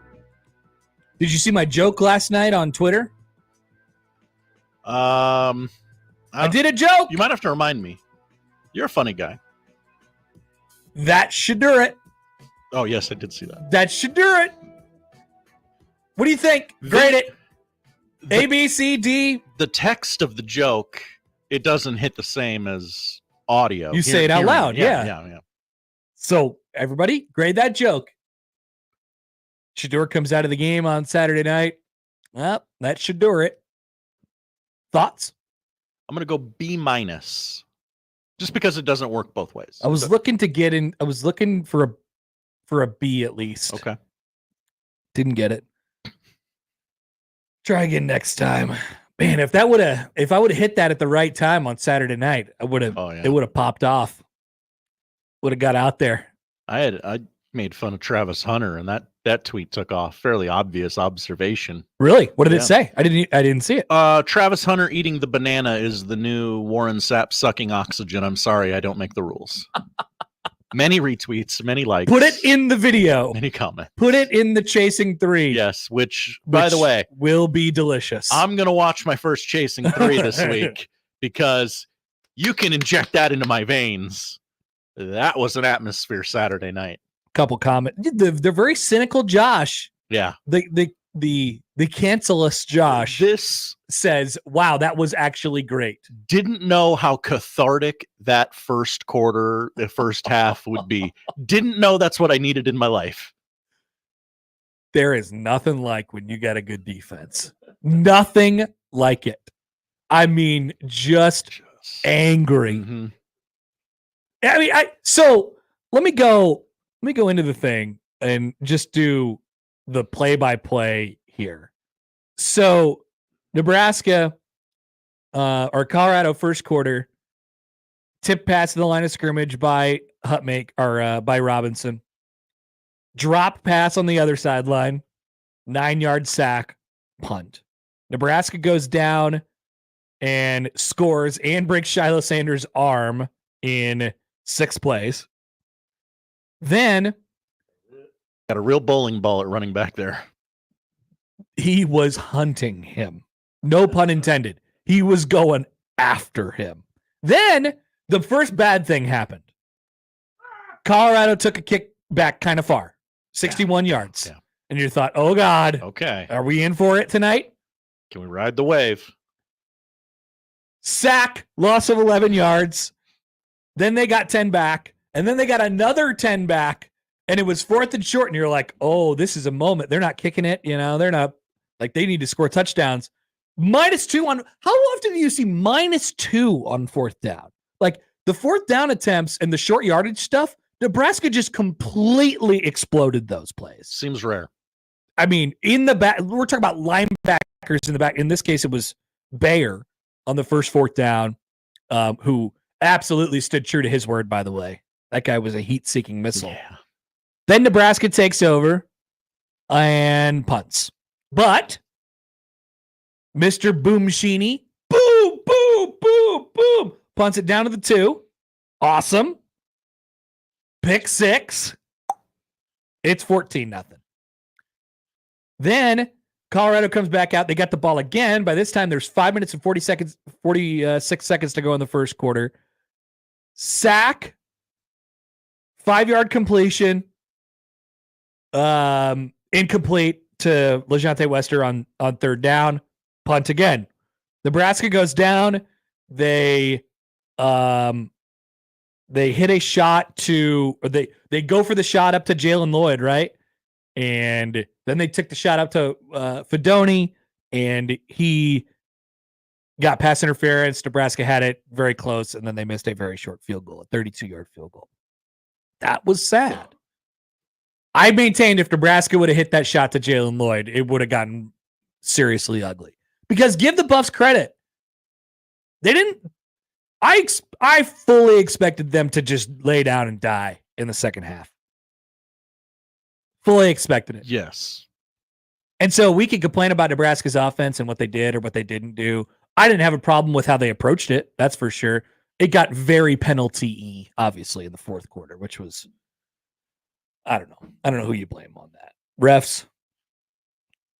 That's where I choose to go, yes. I mean, they're the people who threw the flags, I guess. But, there was some holding. There was some targeting. I don't know what's targeting. Mekhi Bear's now out for the first half of this week. And very sad. If Nebraska was playing Illinois, maybe that's a bigger deal this week. But they hung right in there. The defense, at least. I mean, Nebraska's defense continued to suffocate Colorado in the second half for the most part. They got loose on one drive.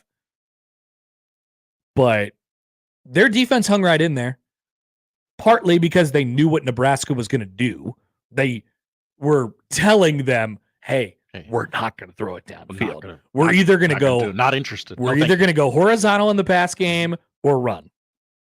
And so they were there to stop it. Nebraska, I mean, they very easily could have lied down and died in that game, and they didn't. So I give them credit for that. I don't think that defense is that bad, by the way. No, I mean, Colorado. No. So that was the other thing that people were saying, like going back to our first kind of hour of the show here. Like people are like, "Whoa, come on, it's Colorado. They suck. They suck. They suck." I don't know. What were we talking about? Like 48 hours ago. There's a very good comment in the YouTube chat. Let me find it here. So many comments in the chat.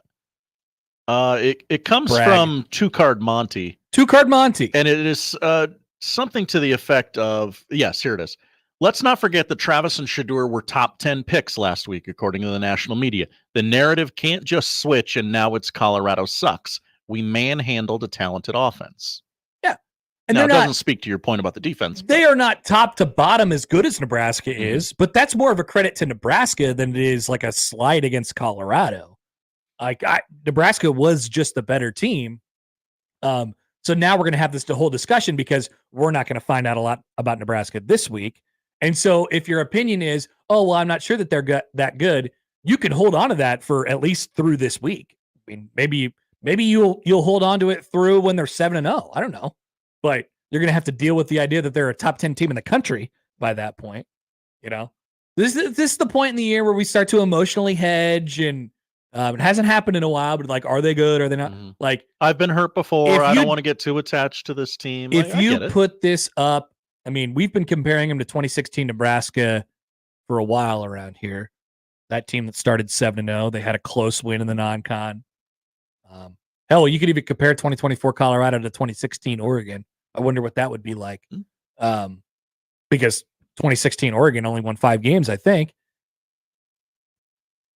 This team is better than that team. This team is better than that team. This defense is way better than that defense. And this offense is probably about as good as that offense. Is Rule talking yet? No. Do we have a stream? Or don't even have the stream yet. Is he talking to? It's Monday, right? It's Monday. All day. All right. Let's do this then.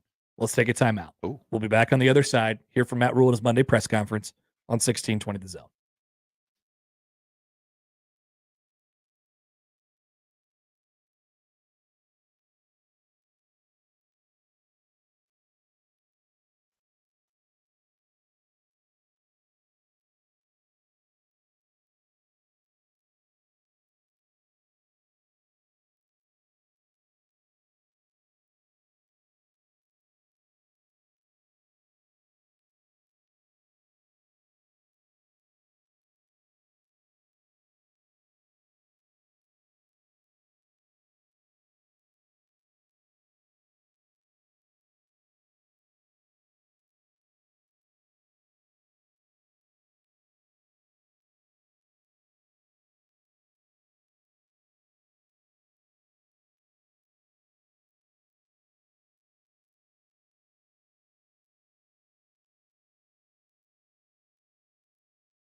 He gives you the latest sports news, interviews, and life-changing commentary with a smile on his face. Because he wears those ticklish underpants. Let's get back to the Connor Happer Show on 1620 The Zone. Coming up a little bit later, the worst segment ever. Connor, what's that? It's so you know the guy who always yells on social media to the air about how nobody cares about your fantasy team? I'm familiar. Nobody cares about your fantasy team. Nobody cares about how you did in gambling. Well, guess what? We're going to tell you about how each of us personally did in fantasy and gambling this weekend, and it's going to be called the worst segment ever, and we're going to do it for 10 minutes near the 1 o'clock hour. And you're going to hear about it. And you're going to hear about it. You could not listen. I think it's going to be funny, and I think it's a special shout-out to that guy who's like, nobody cares about your fantasy team. Nobody wants to hear about that crap. We're challenging you. You really don't like it? Fine, don't listen. A dare of sorts. Have you seen the new, as we await Matt Rule on his Monday press conference, by the way? We're waiting. Have you seen the new thing going around with Nebraska football now? Winning? Well, that is new. Oh, okay. But it's a little bit more specific than that. People have now seen Dylan Raiola play football. And they have seen him cosplaying Patrick Mahomes. Yes. And I can't tell if they're unhappy about it or they're more just laughing at the. Let's be very clear. It's really funny. It's really now. It's him. He's not doing everything because he wants to be like Patrick Mahomes. But not a bad guy to model your game after, not a bad guy to model whatever after. Right. It's not like he's cosplaying Russell Wilson. Yeah, and it's not like he's a weird stalker. They know each other. Okay. But I keep seeing the video of where he went down to the end zone and did his jump like Mahomes does his jump before the games. Yes. People are really bothered by this. I don't know why, but once again, I can't tell if they're not happy or they're just more weirded out by it. But that's definitely the thing going around right now with Nebraska football. Thoughts? Even if they don't know like the mechanics of our young baby boy Dylan, they know that, oh, that's the Mahomes kid. Like, I feel like for the first That's year, a good thing, right? For the first year, it might be, oh, he's the Mahomes kid. And then he's like, that guy that plays like Mahomes? Yeah. The guy that looks like Mahomes? Mm-hmm. I saw the people who are referring to Dylan Raiola as Patrick Madorms and Patrick Mapartments. Patrick Mahotel. Okay. Patrick Mamotel, one of those. I think that's funny. I think Dylan would appreciate that. Dylan would appreciate that as well. He's got to know a little bit, right? Like, okay, I'm putting myself out here by doing all this. So is he taking it too far? I mean, that's what people are wondering. Is he taking this whole Mahomes thing is it too weird? I don't think so. No, I don't either, because I don't think he's doing it purposefully. Yeah, I think it's more of just emulating my game. Now, at the same time, I don't think it's just a coincidence that he does all the same. He's calling for the play to come in and he's doing his little. He does. I mean, he's watching a lot of film of Patty. If he's got even those little quirks. That guy must love tape. He is watching so much tape. He said he watched the Colorado game 3 or 4 times last week. He gets out and plays golf. He's got a social life, I'm sure. Maybe he doesn't. I'm not sure. We don't know who this guy is yet. He's a lot like Michael Severe, where I just don't know how he has time for all these things. How do you do this? How do you watch the game 3 times before your 8 a.m. Sunday show? Now, okay, if he was like us, because here was the BS part of me watching the first quarter of last night's game. When you pull it up on Peacock, which is where the replay of the game lives, every time they take a commercial, they make you watch you gotta DVR 60 seconds of commercial. You gotta DVR. So you have to DVR it and fast forward it. Why don't they? I would pay an extra let me not back myself into a corner here, but I'd probably pay an extra $15 a month for me to get like the raw cuts of the games. I think you just want. Can I get the all 22? Like, can I pay Oh. extra to get the all 22, or pay extra to get just the broadcast? Like, send it to me on a DVD, no commercials. That would be great. I would pay more money for that. Whoa.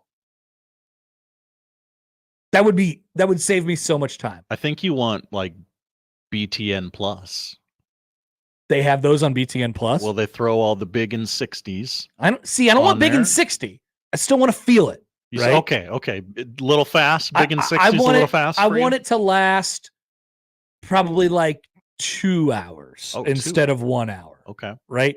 But if you watch it on Peacock, yeah, you get no analysis on big in 60. It is play. Yeah, see, I don't like that. I want to feel it a little bit. I want to hear what they're talking about, and I want to feel the game. I don't need to feel Duke It'll Northwestern. take you 3.5 hours to watch the football game again. If you watch it on Peacock, you got to watch 2.5 minutes of ads before it, and then every time they take a commercial break during the game, if you pull up the timeline and it's got 100 yellow dots on it. It's so stupid. This is everywhere a commercial is going. Yeah, and then I tried to watch it. Hopefully, somebody had pirated it on YouTube. Shockingly, no. It's Are we back or not? I don't know. You I'm need not to be sure. pirating this, America.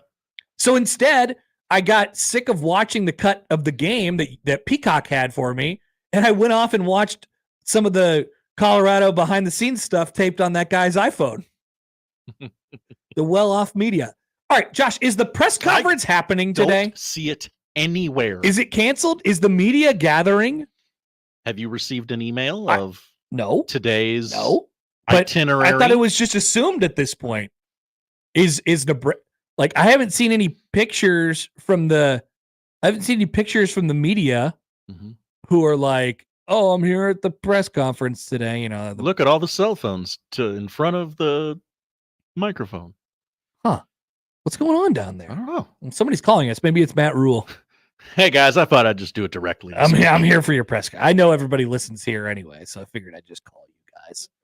And then they stopped calling. From the 573, that's Missouri. High 573 bowl game. We'll see you at the Cheez-It Bowl in Orlando. Thank you. I have my sights set on something much, much larger. Oh no. Peacock has ad free. I watched the full game last night without ads. Oh. Now you would pay extra more for that. Literally the thing you said you would do. Yeah. I only do this like once a week, you know. It's just not And it's not every game and not every Nebraska game, you know. No, exactly.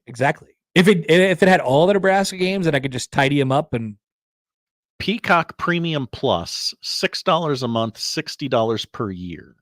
Okay, that's actually a pretty great deal. $6 a month for But Peacock I already Premium Plus. see. I get Peacock with my phone. I think. Okay. So it's like Peacock, Disney, something. I was reading the internet wrong. I apologize. $14 a month. Okay, that's no ads. That's a little worse. But I said I would do it, so now maybe I have to do it. You also get your local NBC channel that way. Well, I realized that I hadn't gone across the river to cash in on my Sunday NFL ticket yet, and so I got a free week trial of Red Zone to watch on Sunday. So I got to kind of be careful how I'm putting all these things together in the first 3 weeks of the NFL season as well. By the way, NFL's back. So good. All the games were bad, but I was so happy to just be sitting in front, just parked on the couch. They were so bad. Watching the television. Sunday night game was decent. Sunday night game was good. Yeah. I would say more than decent. Sunday night game was good. I had a fire tweet about how you did all the Raiola family won their games with some stats and all that, and then Matt Stafford ruined it. Just go ahead, send it out right now, or send it out verbally with your mouth. Oh, the brother Dayton. Yeah. Buford Wolves won over the weekend. Of course, our baby Dylon won. So you went to Max Preps and you found out that Dayton Raiola won his football game just to do this tweet. Yeah. Okay. And Matt Stafford, the Godfather, won as well. But he didn't, but that would have been the tweet. It's a great weekend for the Raiola family, by blood or by bond. Big day for the Raiolas. Mm-hmm. I just got an email from Zach. It is a link to a tweet from Outkick. I don't like where we're headed. Outkick was very excited about the light show. They were very excited about the light show. And then Kirk Herbstreit said, "This is awesome." The national media, make no mistake about it. For all you guys who over the last however many years, Nebraska's not very good, blah, blah, blah. The national media hates us. We don't get any of the breaks, whatever. Fake news. The national media loves Nebraska. Yes. Kirk Herbstreit 7-0. The national media is dying for Nebraska to be good. Dying for Nebraska to be good. Yeah. Romeo Odunze will undergo an MRI today on his knee. Oh, that's a perfect tease for the worst segment ever coming up. Because guess who's on my fantasy team? Romeo Odunze. Rome Odunze. Hold on. Do we have a press conference? I believe. By the way, the tweet from Outkick. Deion Sanders reportedly is having Colorado's band play Shedeur Sanders' rap song after his touchdowns instead of the school's fight song. Is there any single fan who wants to hear that? Did you notice that was the soundtrack of Nebraska's locker room after they won? Oh, it was Shedeur's rap song. Interesting. I thought it was sort of interesting as well. I have that preview screen that, hey, there's a press conference coming up. Okay, so we're getting there. Yes. It is not like Matt Rule to be this tardy. You start winning, and then you just all of a sudden we don't matter anymore. Johnny Mills in. Hi, John. Peacock Premium Plus. Wasn't that the name of one of the Big Ten scheduling options when they expanded to 18 teams? Those Flex Protect Plus. Very close. Everything has to have a plus next to it these days. Well, Flex Protect Plus. Well, yes, that was the 18 team. What was the one where they had to make a COVID schedule? It was something. Oh, yeah. It was something or another. It was something very stupid. Anyway, those were the olden times. All right, we're still waiting for Matt Rule to step up here for the press conference. Chance has a theory. A chance? Oh no, is Rule hungover? Scott Frost 2.0? Oh. He was probably just giving his players the business at practice. Yeah. He's like, you guys think you're hot bleep now? Holding every play, really, guys? Yeah. Also, I don't think Scott Frost ever won a nationally televised night game. Oh, he had to have, right? I don't know. Oh, hi, Matt. Let's go to Memorial Stadium. We'll get that research for you. Oh, here is Matt Rule at his Monday press conference. Big for the fan base. How big is it for the team? It's where we should probably be, but it's not where we want to be, right? So my kids were excited, so happy for them. My players are probably excited, but we've got bigger plans than that. So, did you learn anything when your teams at Temple and Baylor were ranked for the first time about how to handle that, or did it make much of a difference? Yeah, I mean, I don't know. That's a good question. Yeah, that's a good question. I think there's so much on the film from this past game that we're like, we have to get corrected and get better at that. I think that speaks for itself. But yeah, I mean, yeah, we come here to have high expectations, right? You come here to play in big games. You come here to play in front of that crowd, so you get all the reasons why you come here. So, we expect to be ranked, but whatever it is, 23rd, 24th, that's not where we want to end up. So, go 1-0 each week and see what happens. What were the film sessions like? I just did I went for a full hour with the team, right? Because what I'd say is this: we're not playing losing. I think I believe there's 3 stages. There's eliminating losing football, and then you play winning football, and then eventually you want to play championship football. I think we're playing winning football, and so we've got to get to championship football, and so there's a lot of things to learn from, right? And so, again, like I said last week, you correct the correctable things. You want the guys. I did it in front of the whole team, so the guys would take ownership. And 2 weeks in, let me say this about Colorado: that is a bunch of 4- and 5-star recruits. That is as talented and skilled a team as we will face. And I'm not just, maybe someone else is maybe a little, but there's talent everywhere. And so, that you have a chance to really look at yourself now and see, what are we doing well? What are we not doing well? And I thought the film sessions were very honest. I'm not in the offensive and defensive ones, but mine was very honest in terms of guys taking ownership and recognizing the execution. Like Tommy Hill had a great pick 6, but if you watch the tape, I think it's Travis. Travis Hunter runs like a spot route, and Bullock takes it away. And he tries to go inside, and Bullock slides inside. Bullock played an amazing game. And so then the quarterback goes out late to Tommy, and Tommy picks it. And so the guys on defense, I think, really understand I can't do what I do unless you do what you do. And we had great pass rush because we had great pass coverage. There was not people running open very often. There was a couple, but not very often. And I want to say 2 names. I don't do this very often. Roman Mangini and Kenneth Williams. They played 5 and 12 last week, and they destroyed us. Like Wednesday, I had to call the team up. I was so upset. But the guys got better on defense on Thursday, and then on Tuesday to Wednesday, Wednesday to Thursday, Thursday to Friday.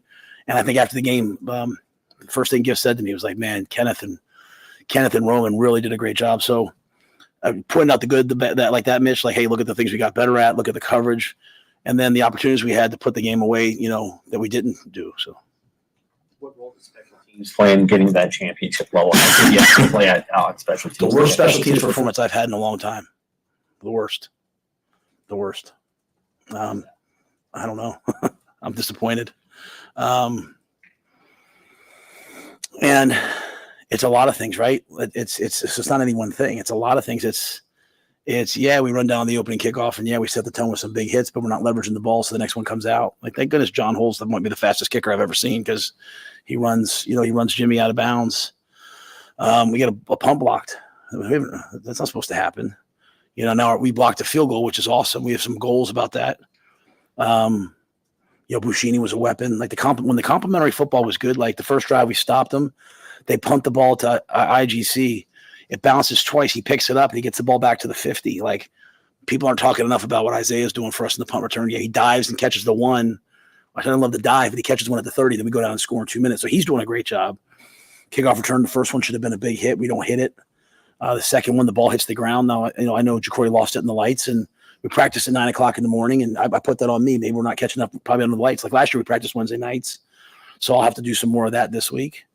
And then, we missed a field goal, and the snaps haven't been great on field goals. So I feel like the kickers now are worried about that. So there's a lot of things that aren't real good. We got the right man for the job, and Ed, he'll get it fixed. But the guys, I think the guys have to recognize that, we've got to do a better job. And I think they all felt that. You mentioned John Bullock. What kind of game did you see out of Mekhi Bayer, too? Mekhi played great, played his tail off. I really have no issues with how anybody played on defense. I thought guys played. I mean, the coaches, defensive coaches, will have some things, right? But the guys all played hard, played well.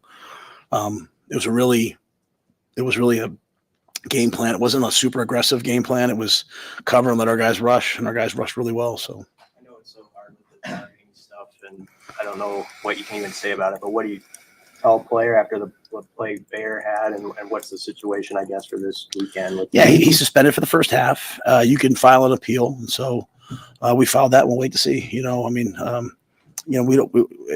never want our guys to hurt anybody. I was really happy that Shedeur was okay, but it was kind of a late slide. I don't think he didn't launch in there, go down with his head. I mean, there's certainly some that I thought in that game that were going to be targeting that we didn't get. So, and again, I hope Mekhi's able to play, but if not, V9 and Steph will be ready to go.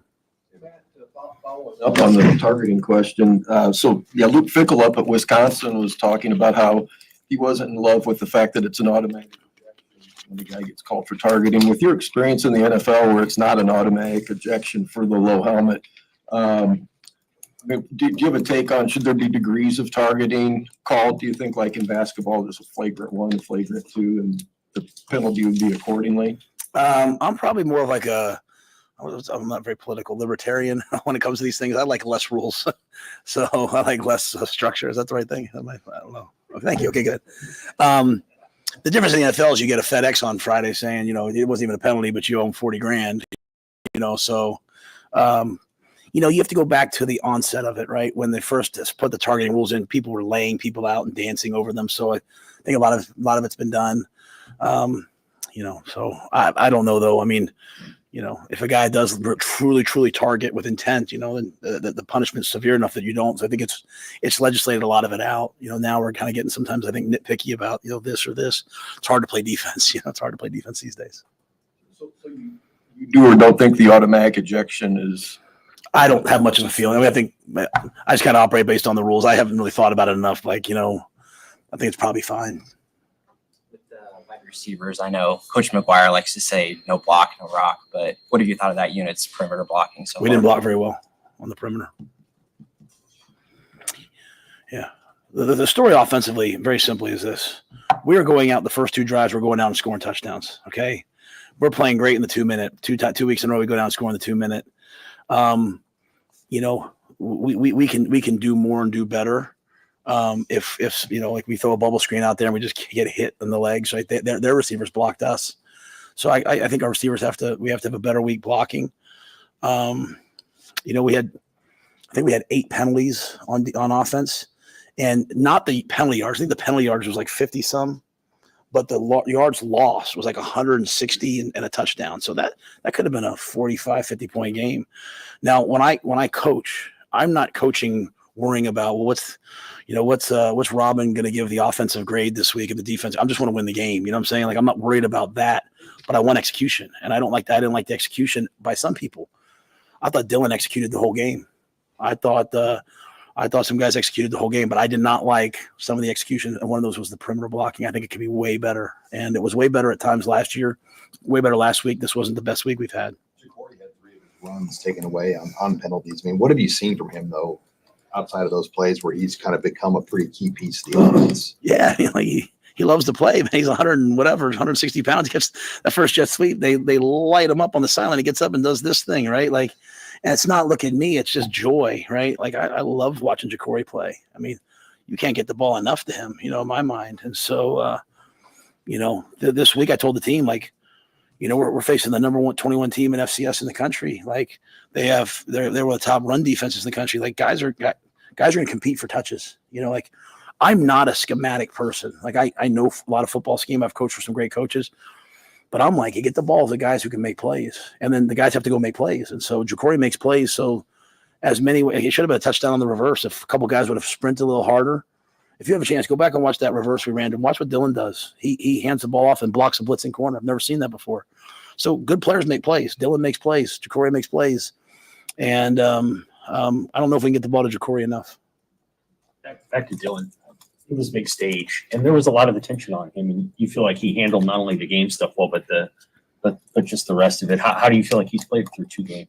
I told the offense a lot of them have to pick their intensity up to his level, not the other way around. He's trying to throw the ball to guys that are supposed to be in certain places and they're not there. He's at a whole other level, and those other guys better pick it up. That's said respectfully and with love. And I only say that because you guys sometimes ask me, like, hey, did you not throw it as much in the second half because of him? No, because of everyone else. Because other guys weren't playing at the level I wanted, and so we're having free runners. Like, they blitz us and the back misses it or the tackle misses it, and he's having to run around and make plays. But we had guys running wide open. We could have scored a lot more points. We threw a lot of shots in that game. A lot of them just didn't get thrown because he had to run. So we had no sacks because he avoided guys. But Dylan, through 2 games, Dylan's done everything you could want. Except he didn't milk the clock enough going into the 2-minute last game. And that's the main thing I had for him. He can be sometimes too aggressive at times. And so me and him that's not Glenn, that's me and him just situationally communicating. But Dylan's doing a great job. I need everyone else to understand that, like, if a freshman knows all 120 plays in the game plan, then as a junior, I better know all 120 plays or 80 plays, whatever's in the game plan. I better know them and be able to operate them. Because, you get into 2-minute, Sam, especially early in the year, we didn't know what they were going to do in 2 minutes. A new coordinator from Cincinnati. I mean, we might watch so much Cincinnati Bengals film. We didn't know what it was going to be. All of a sudden, it's cover 2. We're calling cover 2 beaters. When we practice for man all week, right? We go right to cover 2 beaters. He's over there like, hey, let's go to this play, and he hits it. If he knows that, like from camp, everyone else better know that. And that's what we have on defense. We have a level of accountability that's unmatched, and that's what we're getting on offense right now. So that's why I'm saying it out loud. because we should have scored 42 or 50 points. We had some really selfish penalties, not selfish in a bad way, selfish in a, oh man, I don't want to get beat, so I'm going to tackle this guy here, as opposed to just do your job, man. Trust yourself. So we still have some evolution on offense to do. Have you been around a quarterback at this age who's like that? I better be careful what I say, because PJ and those guys will call me and yell at me. PJ Walker was my quarterback at Temple. After every game, he's furious because I would have run the ball 30 more times and let him throw it 12. But we've opened it up a lot more than we did at Temple. But Charlie Brewer was, I had two guys as freshmen that were like gamers, were winners. I just think the thing with Dylan is he prepares at such a high level that we're able to just do so much with him. And again, the headset's a big deal, right? Like, it would be a lot different without the headset. The headset's a big deal that we didn't have with those other guys. But I've been blessed. I'm in the position I'm in because of great quarterbacks. When you guys were up 28-0, did that change things mentally for some guys that just haven't been around a lot of winning and maybe not accustomed to dealing with a big lead? That's a great question. I don't know. I certainly had the opinion of, like, let's be aggressive. Let's attack. Like, we had the ball backed up on our own, 13-yard line after the block in the back, and we threw 4 verticals and hit a seam route to Borkature. I was playing. It was 2nd and 24. I think I was playing to be aggressive. I was not going to just sit there. And at the same time, I wasn't concerned about the points. I kept saying, like, even when they kicked the field goal, I said to Tony, 4 score. It's 4 touchdowns. It's 4 touchdowns, right? So, like, I was going to be smart and milk the clock at times, right? With 8 minutes left, we went into 4-minute mode. But I didn't see the defense do anything. The point of my meeting, going back to Mitch's question, is a lot of the problems that happened in the second half happened in the first half. There's second game of the year problems that, you have to make a jump now from game 2 to game 3, and then game 3 to game. You have to improve every week. So I didn't think necessarily there was a letdown. I do think some guys offensively got tired. And that bothers me. So we have to be better about that. What's been the biggest evolution you've seen from the spring until now with Dowdell to put him in the position he's in shape? Yeah, Mitch Cholowinski, our sports science guy, he does extra running every week. He's just kind of like an anxious, asthmatic kid that, like, can sometimes hyperventilate, so he can only have so many plays in a row. And he's a wonderful kid. Like he scored a touchdown, everyone's celebrating. I am yelling at him on the field because he reached the ball across the goal line and fumbled it. I don't care what the results are. Like, that's not what we do. And so he's getting used to me. Like, okay, Coach Rule doesn't care what the result was. He cares about the process, because, we're gonna face better teams, or we're gonna face, different situations or whatever. And so, but I think Dante's done a really nice job. And I thought, this was a game because of all the man coverage where I felt like the safeties were going to have to make a lot of tackles for them. So it was more of a big back game early, and then later in the game it would be more of a get the ball on the perimeter, which we hit with Ramir with the touchdown that got called back. But, it's kind of be a counter game. It's going to be a duo game. And, we tried to run duo to the right because Travis is a great player, but we wanted him to have to tackle. We're like, okay, let's make Travis Hunter play like football, not man coverage. He's great at that. Unfortunately, Shiloh got hurt, but, we thought, hey, we'll get the ball to the safety in the corner a bunch and make them tackle. And Dante's just really hard to tackle. What's the main challenge this week against a much different kind of opponent?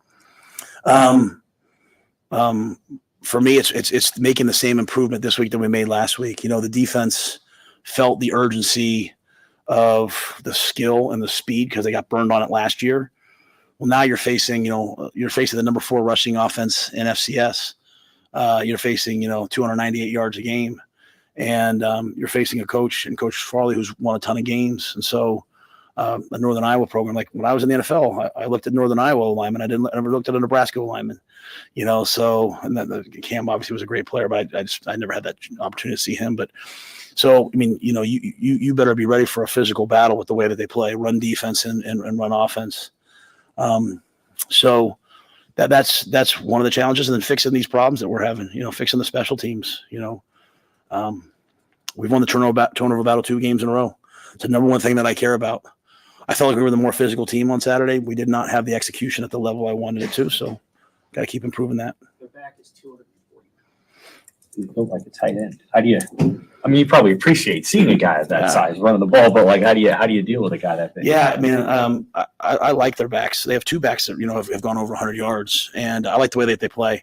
My kind of football, 12 personnel, run the ball, play action, take shots, be physical up front, run defense, safeties, safeties trigger on the run, be physical. So I like the way that they play. When you face a big back, you have to gang tackle, you have to run great angles, like last week we said, hey, if every time Colorado runs it, it's a win for us. Even if they run for 7 yards, we don't care.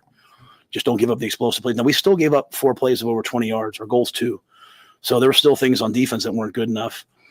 This week, it'll just be like the war of attrition, right? So that's why, I told our guys that are competing, our starters are our starters on defense. They're playing well. But, if Mackay can't start, who's going to start, V9 or Steph? They're going to compete for that this week. Sierra's going to play. Sierra played really well when Sierra was in at both corner and on special teams. Those guys are going to compete to get on the field because I want a bunch of guys fighting to play well this week. Yeah. Carter played on special teams. Yeah, just didn't get in the game on offense. This was a unique game for us in that this was a game for the old guys that went out there. This was a game, the older guys that went to Boulder this week. We didn't dress everyone this week. All the guys that went out there last year, this was their game to go win. This was their game to. So Carter will get way more involved as we move forward, and it was just kind of a lot of 12 personnel. Carter will play a lot more. But this was just sort of a hey, we're gonna play the vets, the guys who've been here. Now, not all vets. I mean, Dante's new, but Janier, we played a lot, and then we played a lot of 12. Matt, are you concerned at all about emotional fatigue after everything that was involved in last week? No, you don't have. Let me say, I'm concerned about everything all the time. I think you guys know me by now, right? But if you want to play championship football, you're just like this. You gotta be like this, right? And so that's why I don't get too high, I don't get too low. I don't, I'll return people's texts when they text me about the game, but I'm not it wasn't the highlight of the year for me, right? It wasn't vindication. It wasn't anything. It was a game that we played 1-0 that I expected the game to go that way. I expected us to score 40 points in that game and hold them to about 10. That was my prediction of going into it. I thought that's where the game was. And that's no disrespect to them. I think they're a really good team. I just felt like we matched up well against that team. So we have to improve because there's other teams we're playing, like this type of team that we're playing this week, this physical. How are we going to match up against those teams? We played 2 spread teams. Now it changes. And how do we match up against teams that want to run the ball like we want to run the ball? How do you match up with teams that want to play physical defense and play special teams? And so, we'll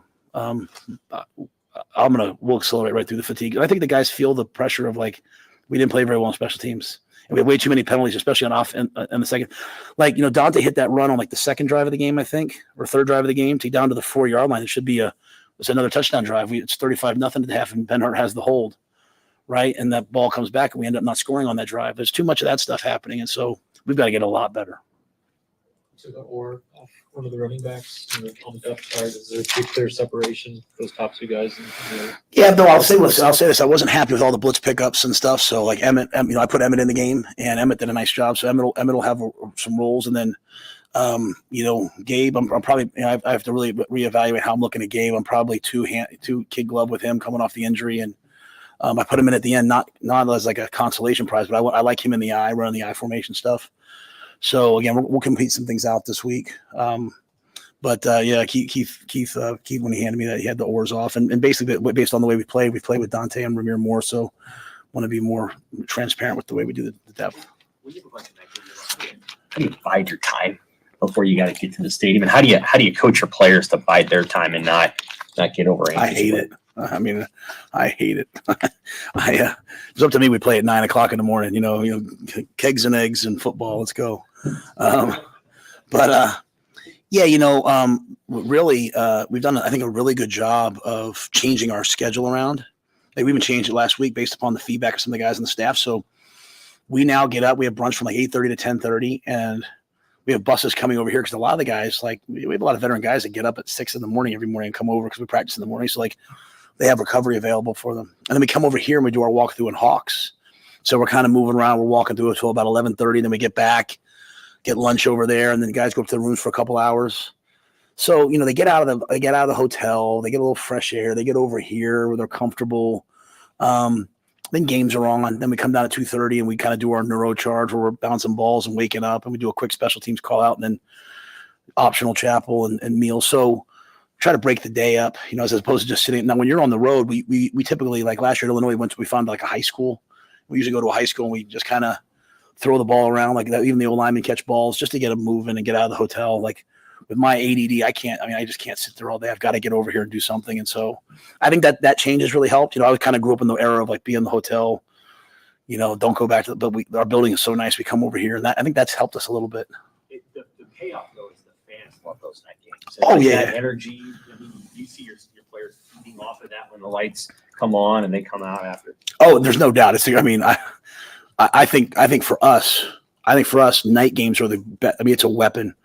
It's an absolute weapon. I'm just saying, I was talking about for my preference. I mean, I like to get done with the game and go home. And I went home and watched Oregon play Boise. That was a great game. I like that stuff. Right. But that was just me being selfish. For the team, night games are amazing because the crowd is so electric. Like even seeing some of the stuff on Twitter, I don't always see, some of the other stuff that happens behind the scenes. I mean, it was a great crowd. I thought personally, our, what's it called? Game experience, game operations, Brendan Meyer and all those guys, like from like the Will Compton video to the songs they were playing, to the light show and all that, like all that stuff matters, especially with this generation of kids, right? Like, you want them to want to come to the games, right? And so I thought like the whole atmosphere. Now, again, I have the headset on, but I had to ask Jay this week to go out and buy noise canceling headsets because I cannot hear on defense. I'm sitting there telling Tony like, timeout. Do you want a timeout? Don't want a timeout? I can't hear. That's how loud it is. So I think the home atmosphere, and I say that because it'll help us win. How big of a deal is that to make the program cool for kids to do that kind of stuff with Compton, the things that you were just mentioning there, the atmosphere, all of that, bringing Bud Crawford into the locker room. Yeah, well, I think there's probably a couple separate parts, right? I think part of it's the game experience for, they go to an NBA game nowadays, like the music's constantly playing. I think our basketball team does an amazing job. So I'm just saying kids wanting to go to the games, right? Because like the sellout streak will go and continue, and tomorrow's crowds will be today's 10-year-olds, right? That's why we do all the youth camps. And I won't be the head coach probably when those kids are, buying season tickets. But like, to me, that's how you build the future of the program, is you just keep investing in all the kids. And so that they have amazing memories. Most people, when people come up to me, they're like, Coach, I've had season tickets and my grandparents had them in this year. And I remember the Oklahoma game, like they have all these amazing memories. So creating memories around a group of kids nowadays that could just as easily, watch the game on their phone. Right. So I look at my kids and they're like, are we doing the drone show tonight, Dad? Are we doing this? Are we doing the fireworks? Why don't we do fireworks? So I think that part of it. But then in recruiting, I think, Will Compton busting with the boys is that trends among that generation of kids. And so when we're relevant, when we're being talked about, we're always going to be relevant here. I need to be relevant in all 50 states for us in recruiting. And so I think we are. And so that helps. Like Will taking the time to come here is big time. Right. And then Bud, to me, that was a special thing. Like I have so much respect for Bud Crawford. And like you talk about the highlights of my year, after he came and talked to the team on Friday night, he drove over. Susan arranged it all with him. He drove over. I have a room upstairs. We're watching. He came up and sat with me. I'm sitting there. I'm talking to like the pound for pound king. Like I'm sitting there. I'm in awe and like just like the most humble, regular guy. And even at the end, I gave him the game ball. I said, hey, because he talked to our guys, and even he was like, man, I'm not happy with the way you guys played in the fourth quarter. I was like, yeah, damn. But and his message to our guys was like, hey, this isn't about Colorado. This is about the whole season. Like, you don't dream about just winning this game. You dream about big things. And so, but I think Bud Crawford can get up there and say something I said like 500 times. And they're like, Coach, that's so deep. They hear it from him. But I say that because I can't thank him enough because he had a real impact on the game this week. Susan, I think Terrence and his people reached out through Susan, and I just wanted, and really it was so funny. It was like, we had a call with his people, and they were like, "Hey, Bud's he's not high maintenance. He doesn't need to talk to the team." I was like, "No, I want him to talk to the team. Like, who knows more about entering the ring and fighting and battling for what you want than Terrence Crawford?" Like I've done my job. My job was done in training camp. Right now, it's even if he's chasing three, you hear me say something that has no effect on the game. My job was done in the winter and the spring and summer. Now it's just about the guys hearing the same messages over and over again about going out and competing. All right, thanks, guys. All right. Oh, got a little sideways there at the end. Let's go. I'm fine with it. Kegs and eggs and Bud Crawford, and who's cool and who's not cool. Love it. Big rule overreaction on the other side.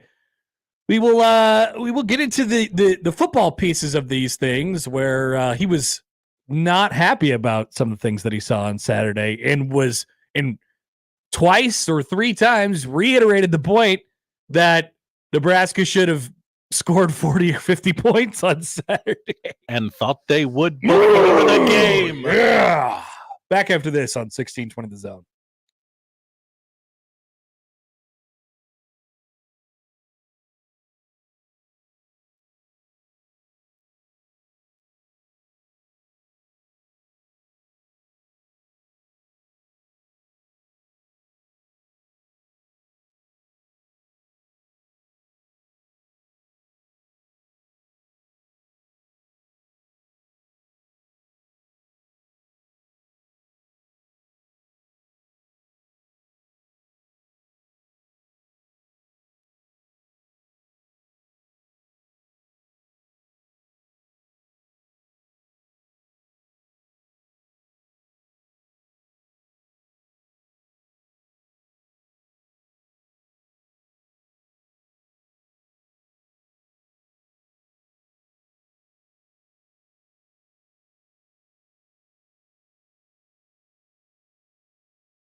Let's get back to the Connor Happer Show on 1620 The Zone. Here comes the clown.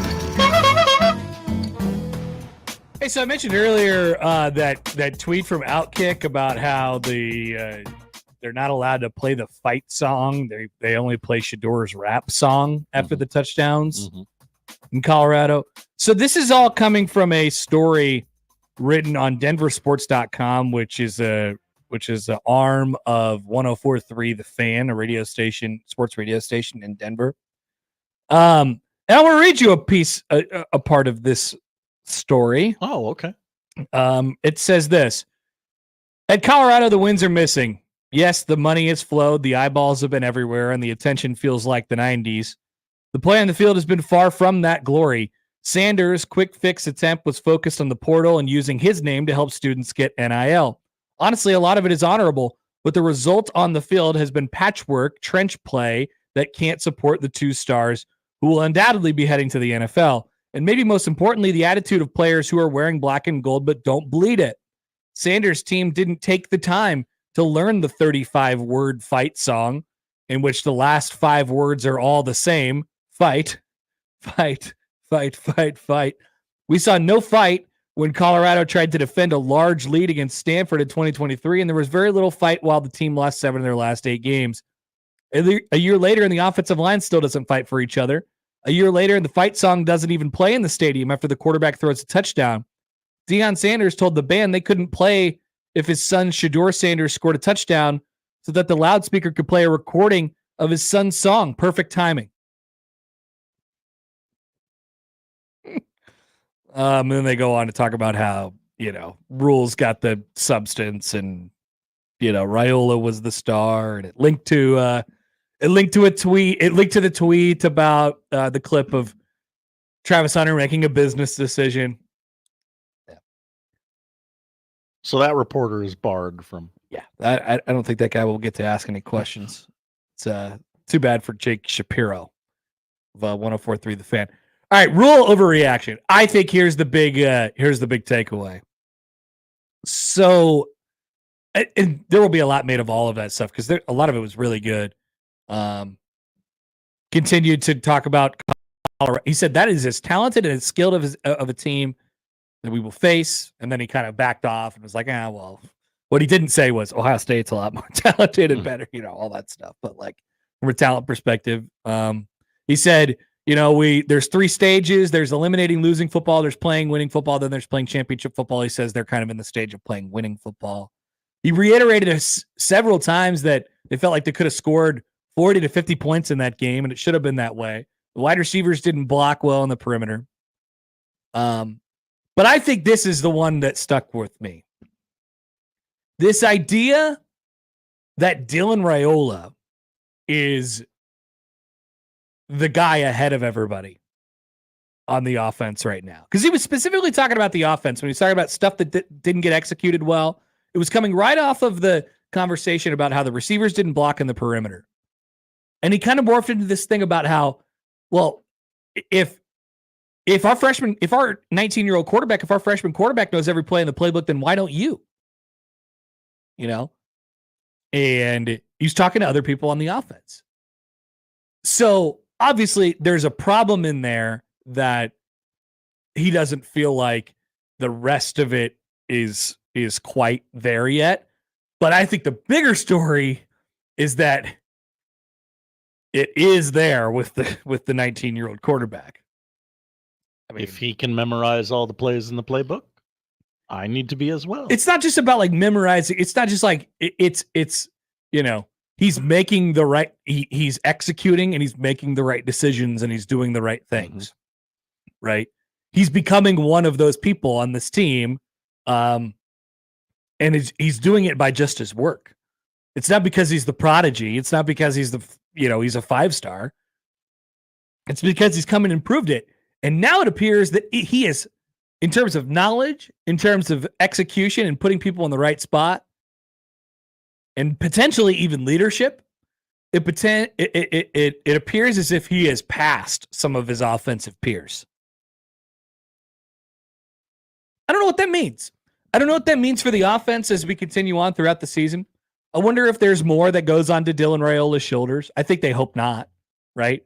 I think it's a clear challenge to the rest of those guys to say, hey, we are not going to fall victim to putting a whole bunch of crap on the quarterback's shoulders because you guys can't catch up.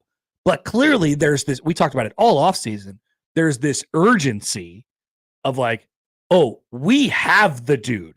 And now it's been confirmed a couple times. We've seen games. We have, and it's been proven in practice and all this stuff. We have the guy. And so it's go time. It's go time right now. And we picked you guys, Banks, Nair, whatever, whoever the other wide receivers, tight ends are, offensive linemen. We picked you guys to be here. You're here for a reason, and you got to match that. Because we feel like we could. Here's an underrated thing that we haven't talked about at all. Nebraska's defense, I don't think they're going to be bad next year, but they're turning over a lot. They'll lose a lot of guys off this defense. They're going to get a lot younger next year on defense. But if you look at college football and like, all right, I always think about teams who can make really big runs, teams from Nebraska's, kind of neighborhood of college football who can make big runs and go to the playoff and win conference championships, stuff like that. There's like a few things. How's your schedule line up for you? Do you have the requisite talent, obviously, first of all? Do you have this kind of pedigree of winning? Do you have a quarterback that can make plays for you and not turn the football over? I mean, Nebraska's got all that. Check. Right. I don't know that they've proven that they can win on a consistent level yet. But I think the idea is Matt Rule convincing these players, like, you're good. Just like me convincing the fan base. Trying to, anyway. You're good. Now act like it. Go do it, because there is an urgency to win this year. And they're old. That was the other point that I missed. I was looking for the last one. They're old. They're experienced. The guys who play, they're old and then they're young, right? There's two different teams, but the guys who are playing are old with some supporting cast like Barney, and Raiola's not supporting cast, but he's almost off on his own. Like Barney, Shavers, Willis McGahee, Carter Nelson, those guys coming in as freshmen and being asked to do little small things for this team. But outside of that, like, they're old. They got guys who have been around for a long time. Those are all the boxes that you want to check for a team that you're looking for. It's like, oh, that team can win 10, 11 games. So I think it's Matt Rule now trying to convince the people in that locker room and say, don't stop here. Don't stop. Don't tell yourself you're good because you beat Colorado. Yeah, that wasn't the goal. Yeah. Like, don't stop here because you don't even know how much is in front of you right now. Don't say, oh, yeah, we're 2-0, baby. Like, we're going to go to a bowl game. Hell yeah. No. There's a lot more to grab from this year.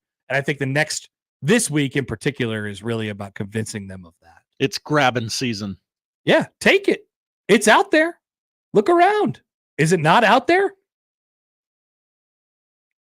I think it's all question, available. Is it not out there? Is it not out there? Yes or no? I don't like that one. Oh, no, it confused everyone. Okay. So I think that's the I guess plea to his team. He also mentioned dressing the guys from last year who went to Boulder. He said, we didn't dress everybody this game.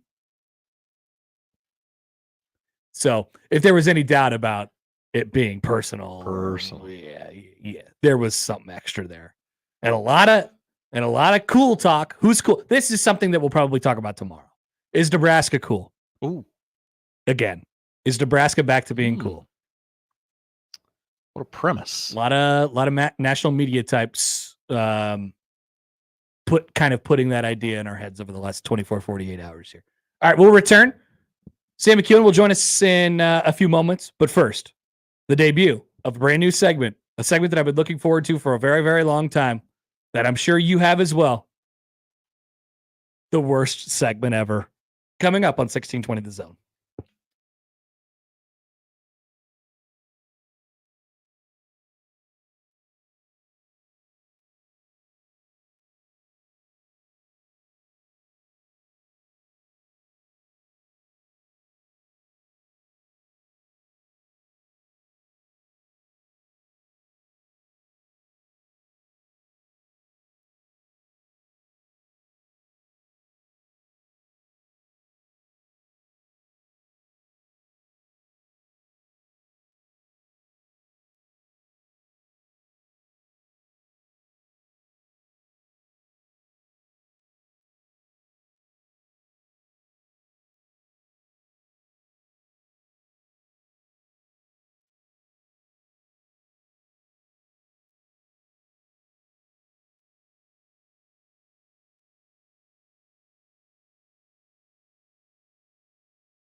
get an open going for this at some point. We were going to try and do this. Mondays get a little wacky on the show just because of the timing all gets thrown off and because of the press conference. I mean, there's so much stuff to talk about.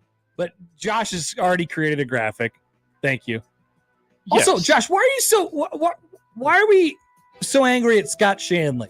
What's up with Scott? Why are we mad at Scott? You were going to name the whole show after Scott Shanley today. He turned his back on this radio station over a take. He's one of ours. That he was dead ass wrong about. He's one of us. He's one of us.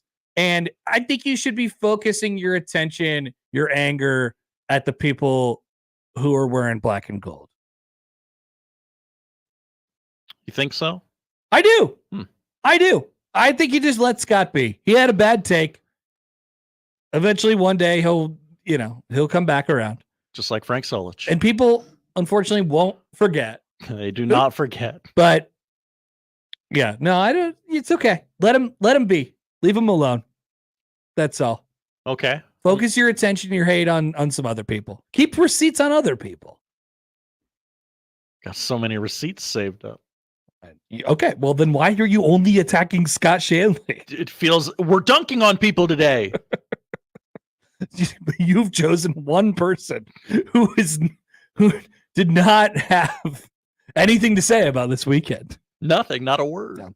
Plenty to say about the Saints' big win.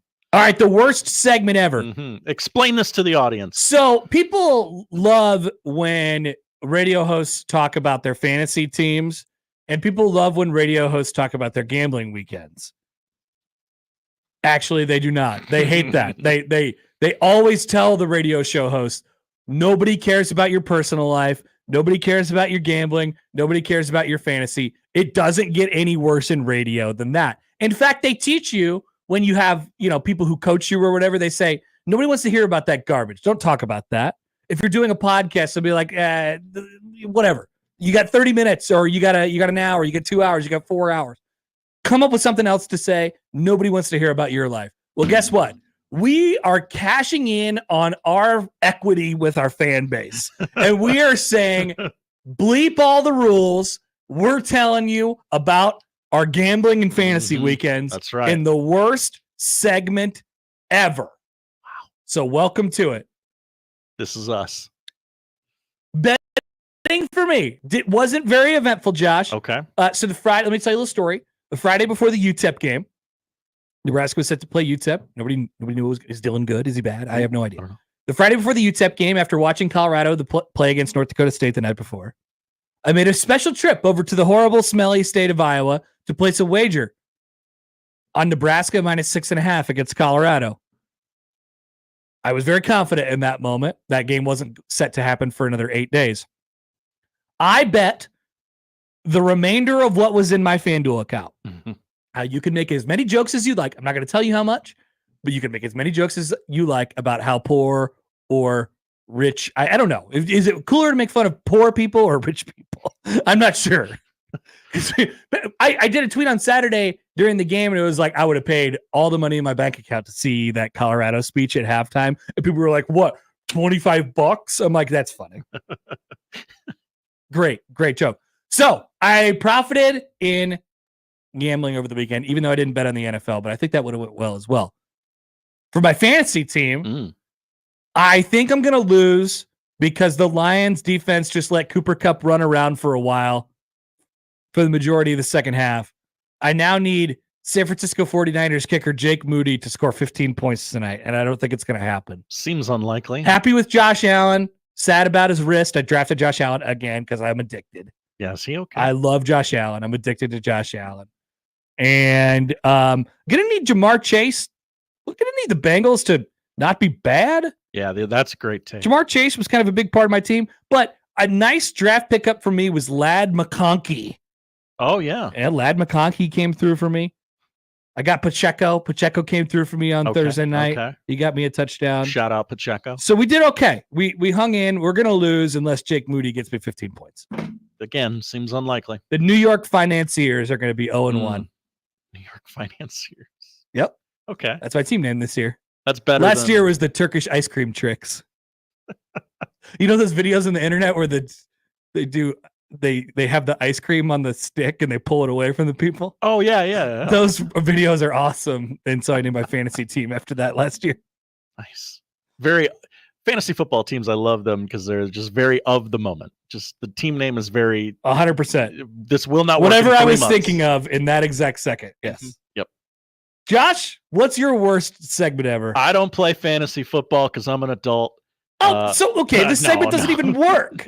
This segment is because you're gonna be the person making fun of me. I have many gambles that I took this weekend. Would you like to hear them? Yeah. Would you like to start with the wins or the losses? The wins. Okay. That's a shorter list. I told you, bet Texas minus 12.5. You were right. I was right. So I did that. I also took them minus 6.5, and I took the over. Coupled those together for had a little profit boost on that as well. Okay. Yeah. That's it for wins? That's it for wins. Whoops.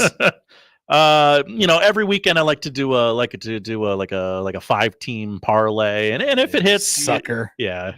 Let's see. Let me run this down. Georgia minus 54.5. That did not happen. LSU minus 47.5. That did not happen. Oklahoma minus 27.5. What are you doing? Why are you betting multiple touchdown favorites? Why would I think LSU would beat Nicholls State 60-3? Gee, I don't know. I have no idea. In the possible event that they get up by 4 touchdowns in 10 seconds and then just quit the rest of the game, which obviously happened. They were struggling the whole game against Nicholls State. Too much up in the air, Josh. Ole Miss minus 42.5. That hit. Missouri minus 34.5. That hit. And let's see. Also took Kansas minus 5.5. Had to hold the L on that one. NC State plus 8.5. Okay, you got busy, huh? A little bit. I was feeling myself. We had an NFL parlay of Bears minus 4.5. Saints Cover. minus 3.5. Cover. Dolphins minus 3.5. By the hook. The hook. And the Bengals minus 9.5. Why would the Bengals not crush the New England Patriots? RIP to your survivor pools. Yes. This past weekend, although I definitely would have bet the Saints against the Panthers in a survivor pool if I was in one. And my last bet of the weekend, a touchdown scorer parlay. Amon-Ra St. Brown. Did he even play? He did. Okay. He caught a couple. Okay. Cooper Kupp. Thank you. I thought Jamar Chase would go on an FU tour without a contract. That did not happen. Still hopeful Christian McCaffrey can put one in the end zone tonight, although it's a parlay, so it doesn't matter. Is he going to play? Is he okay? I don't know. Is anyone okay? It's week 1. Yeah, people seem to not really we're not really approaching week 1 the same anymore. It's a little slow starts. Kind of like the preseason. I have a bone to pick with you, by the way. Oh, no. In picks from this past week. Okay. So remember when you laughed in my face? You laughed and laughed and laughed when I was calling the Hogs on Friday, and I said Arkansas is going to cover this against Oklahoma State. I did. I thought their coach was going to get fired. Yeah, and you're like, well, I'm going to bet a team that's not going to fire their coach after week whatever. You were just very smug about it. I was. And I say, you'll see. You'll see Taylon Green and Jaquindon Jackson. Taylon Green threw for 400 yards. You kept naming Razorbacks. Yeah? I'm like, well, I'm a Hogs guy. I love the Hogs. And what do you know? They end up in overtime. But guess what?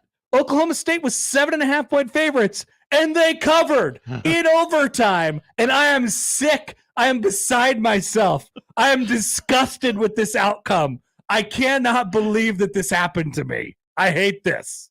I didn't put my hard-earned money toward it, but I want to come back and win against Josh. I'm already 4 games back through 2 weeks. This has gone horribly so far, and I'm so pissed that Oklahoma State covered in overtime. Both teams miss a field goal on their first possession of overtime. That's right. What is this? Arkansas. Me and Gino Toretta were standing up there laughing and laughing and laughing, but I was sick inside. I was dying. Razorbacks gained 648 yards on Saturday. They were incredible. That team is good. I was so right about them. I was so right, but I lost. I'm sick.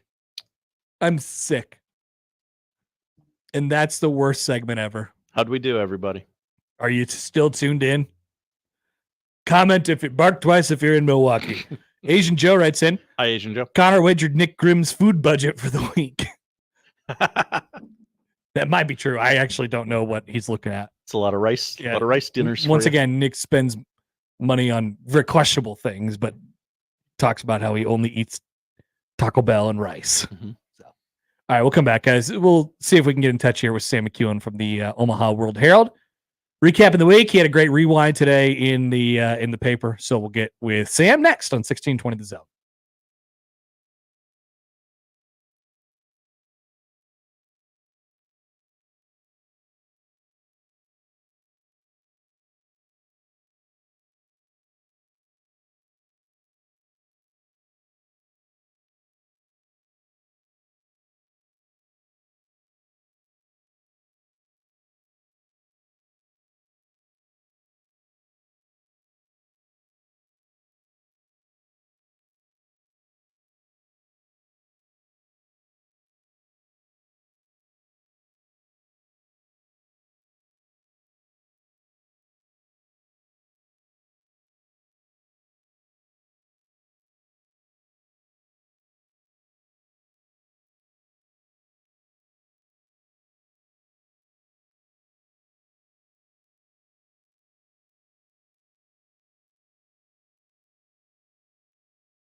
He does it the only way he knows how.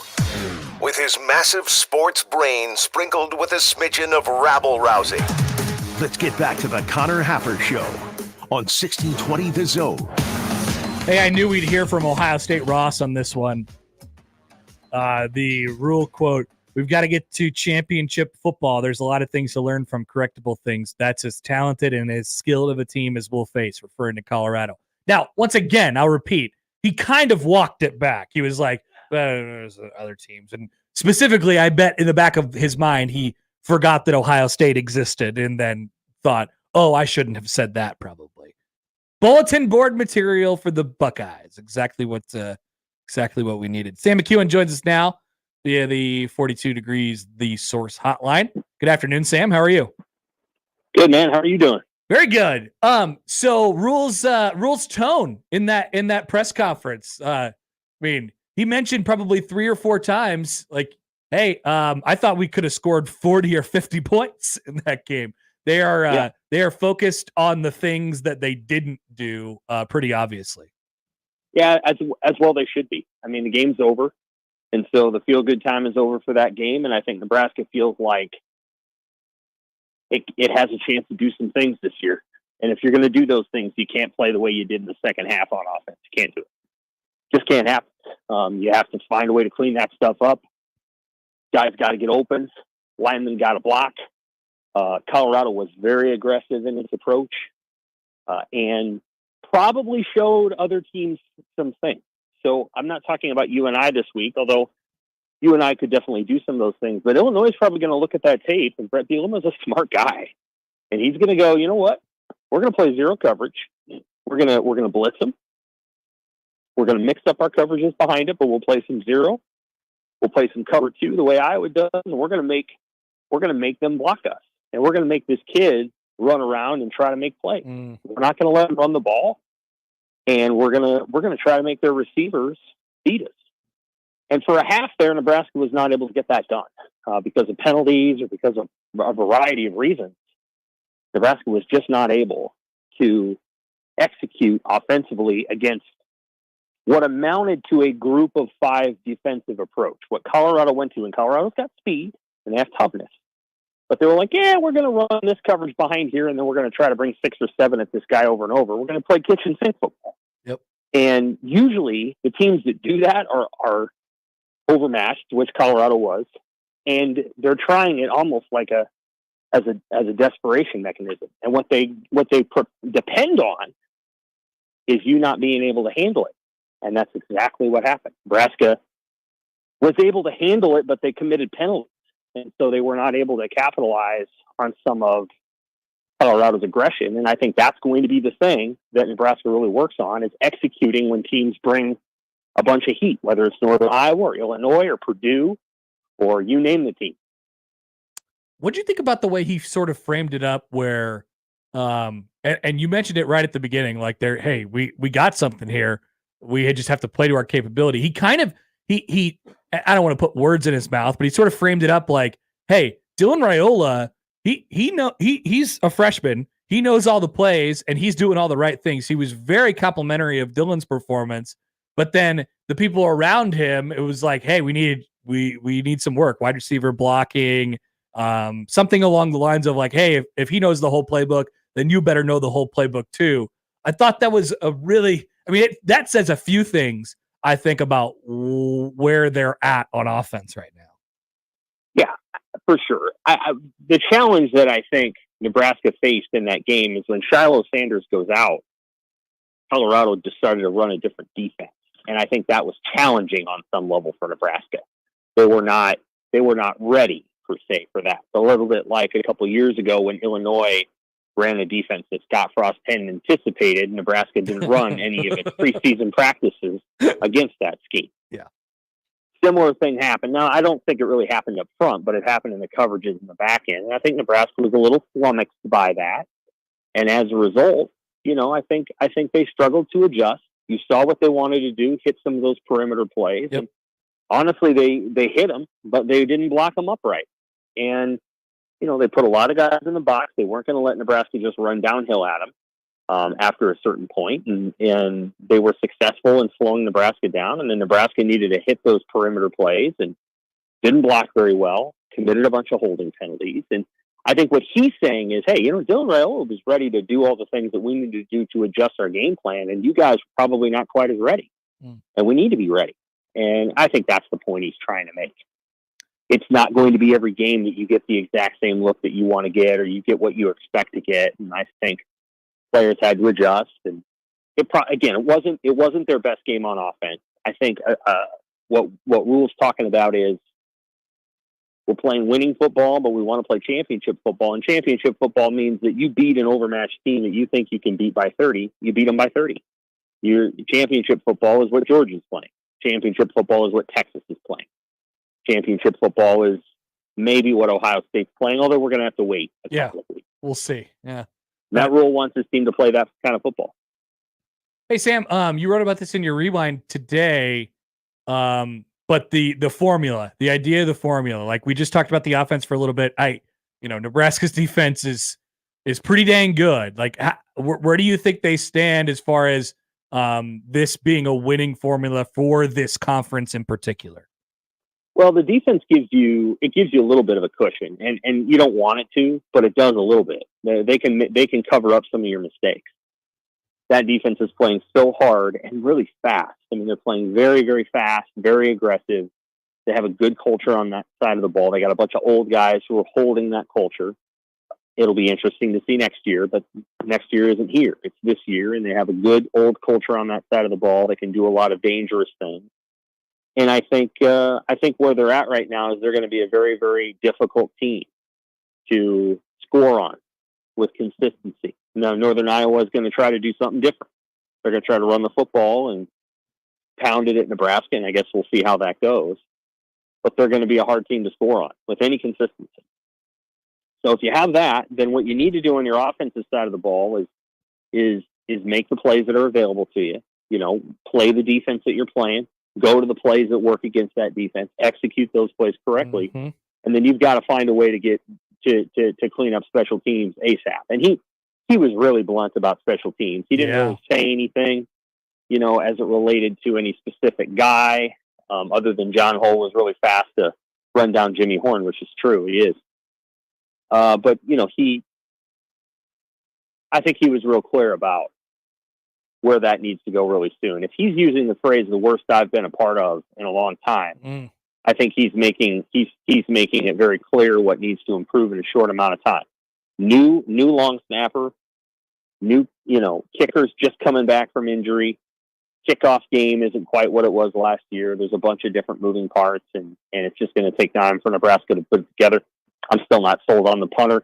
He did have 2 very, very good punts in the game. Excellent punt. But he also had one blocked, and he also had some things going on in other spots. You know, he had a punt where he basically outkicked his coverage, and they returned it for 17, 18 yards. Nebraska's 99th in net punting. That's not good enough. They need to be top 15. And so, you know, there's area to improve there, and we'll see how they do. I was not sold on the special teams in the off season. I'm not sold. I haven't been sold much at all since, I don't even know. It's been a while, because I don't know if they've got the kicker, and I don't know if they've got the punter. And when you have those 2 guys, I mean, when you really have them, it creates confidence in other spots. And I think they've just been too inconsistent at those spots during the rule era. And I'm not sure that it's gonna resolve itself this year. We'll see. Maybe it will. Maybe it'll get a lot better, and we'll be surprised. But right now, it's not quite what they want it to be. The long snapper thing is now cropped up a couple weeks in a row, and Rule mentioned that sort of in conjunction with the kicking woes and how that's sort of getting in people's heads now too. Like it feels like that part of it, specifically long snapping to kicking, long snapping to punting, is maybe kind of snowballing on itself right now in the wrong direction. Maybe that's true. You know, I think the punt obviously was blocked in part because the time getting the ball back was a little slow, and that happened. On the kicking, you got to time it up, and you've got to figure it out. The ball was hit well, it was pulled. And pulling's been part of the issue there. Is, you know, and you can think of it the way you think of a golf swing. What you're doing is you're coming through the ball, and you're kind of staying down on it, and you're just pulling it. You're hooking the ball. And in golf, you know, you want to try to drive through the ball and maybe draw it a little bit, start it at one post and kind of bring it back in. But what's happening is the balls are just they're starting at wherever. They're starting at the left post and they're pulling. Or if he's on the right hash, he's starting in the middle of the crossbar and pulling left. It's just the ball's getting pulled, and any golfer knows what that's like. It's a hard feeling to get rid of, because you are staying down on the ball. You're not coming up out of your swing, so to speak, but you're probably staying through it, and you're pulling your body. So they'll have to figure that out and tweak it, and I'm sure he will, but that may take a few weeks. How big was the result of the game meaning they played very well with their hair on fire in the first half? They're up 28-0, and then the second half, it kind of, you know, it just slowed down. It felt like it sucked the air out of the building, that's for sure. I know for a fact it sucked the air out of our post-game show at least a little bit. Like, how big is that from a coaching perspective to now be able to go back and still kind of have their attention as they head into, what everyone thinks is going to be a pretty easy game on Saturday? It was incredibly helpful in its own way. It's extremely helpful. You know, like, it's just to be able to say, well, we kicked their butts and we dominated them, but yet we left 21 points on the field is an opportunity to really get after your team. And you get a chance to go back and play Northern Iowa this weekend and know that if you execute to your standard, you're going to win that game by 28, 35 points. I don't think they're going to run Northern Iowa out of the stadium. Northern Iowa's pretty good, but for an FCS team. So, but if you execute to your standard, you're going to have a good Saturday, and a lot of guys are going to play football. And so they have an opportunity to get better right now before, again, what I would describe as a moderately talented, fairly well-coached Illinois team that really can't do much on offense, but has athletes on defense, comes to town and tries to take all the lessons that teams have applied to Nebraska in those first 3 weeks and really tries to apply them. And Bielema has beaten Nebraska before doing that. He has had some incredible game plans over the years against Nebraska, and he would probably try to have another one of those on that Friday. Sam, one more for you before we let you go. I want to ask you about the conference, sort of as I guess not as a whole, but some individual teams. I guess who do you feel differently about in the league than maybe you did a couple weeks ago before the season started? Or I guess how do you feel about the top to middle of the Big Ten at the moment? I think Oregon is struggling a little bit. I think in the first game it was on offense. In the second game, it was on defense. Boise State's got a really good offense, so Boise's probably going to go 10-2 or 11-1. That's actually a pretty good team they beat, but I think Oregon is not quite there. I think they're trying to put together some things, and it's not really Dylan Gabriel's issue, but I think they lost a few players on both sides of the ball. That's one thing. Michigan's not very good. I didn't really know much about who they were going to play at quarterback until he started playing, and he's just not. He's a good kid and would be a backup at almost every school in the Big Ten. So, they didn't spend a lot of time, obviously, in the transfer portal over the offseason because they had a bunch of crap going on, and Harbaugh didn't really tell him what he was going to do until it was too late to get out of the transfer portal, get a player out of there. That's a rookie mistake by Sharon Moore. He needed to what's the right word? Prioritize that. And one of the challenges, I'll tell you this right now, it's true with offensive line coaches and it's true with defensive coaches. Unless they get lucky, Bill Belichick got Tom Brady, Mike Tomlin got Ben Roethlisberger. They don't manage that position very well. They don't. And Matt Rule's got experience on offense and defensive side of the ball, and I think they got it right with Dylan Raiola. But as we all know, they're kind of fortunate that Dylan's dad went here. Yeah. I mean, if Dylan's dad didn't go here, I don't think he's here. And so they've got 3 years of Dylan to be able to capitalize on having an incredible talent in the building and turning themselves into a quarterback program. Because I understand that it's still a line game and all those things matter and la-da-da-da-da. I get all that. I get it. But the quarterback is super, super important.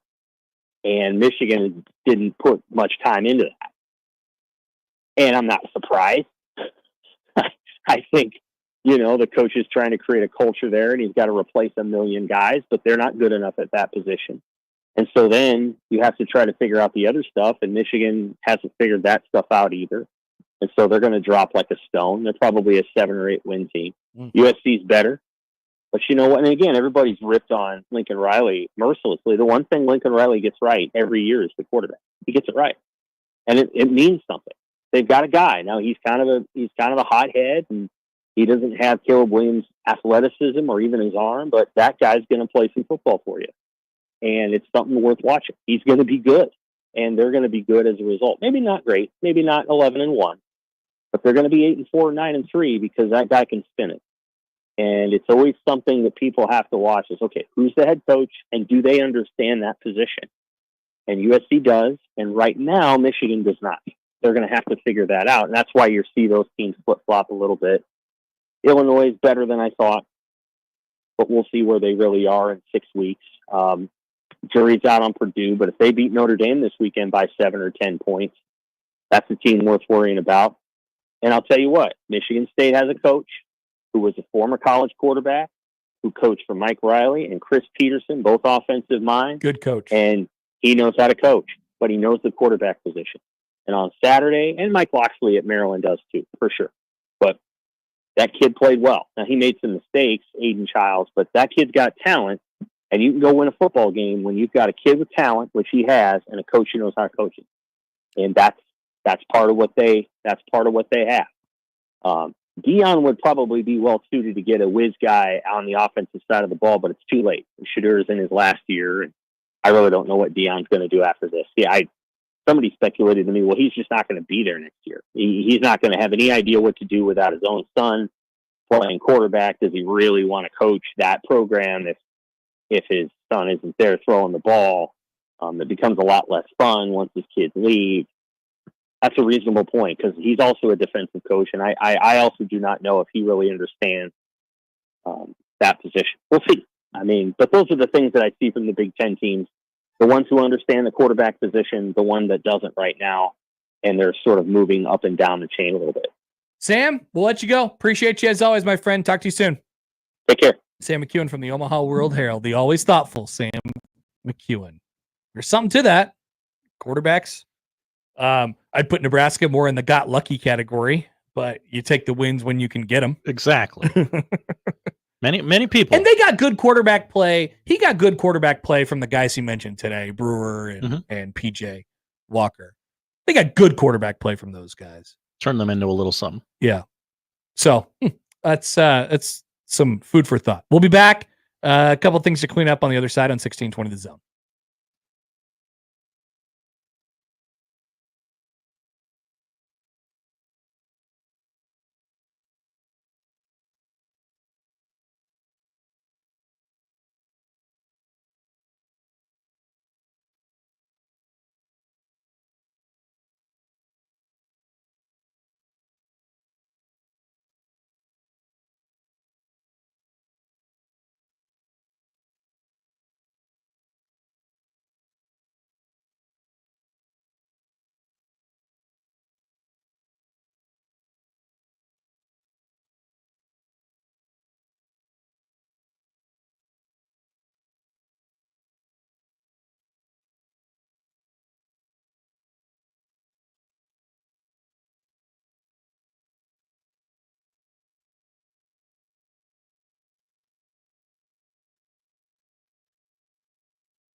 A tweet from Cody.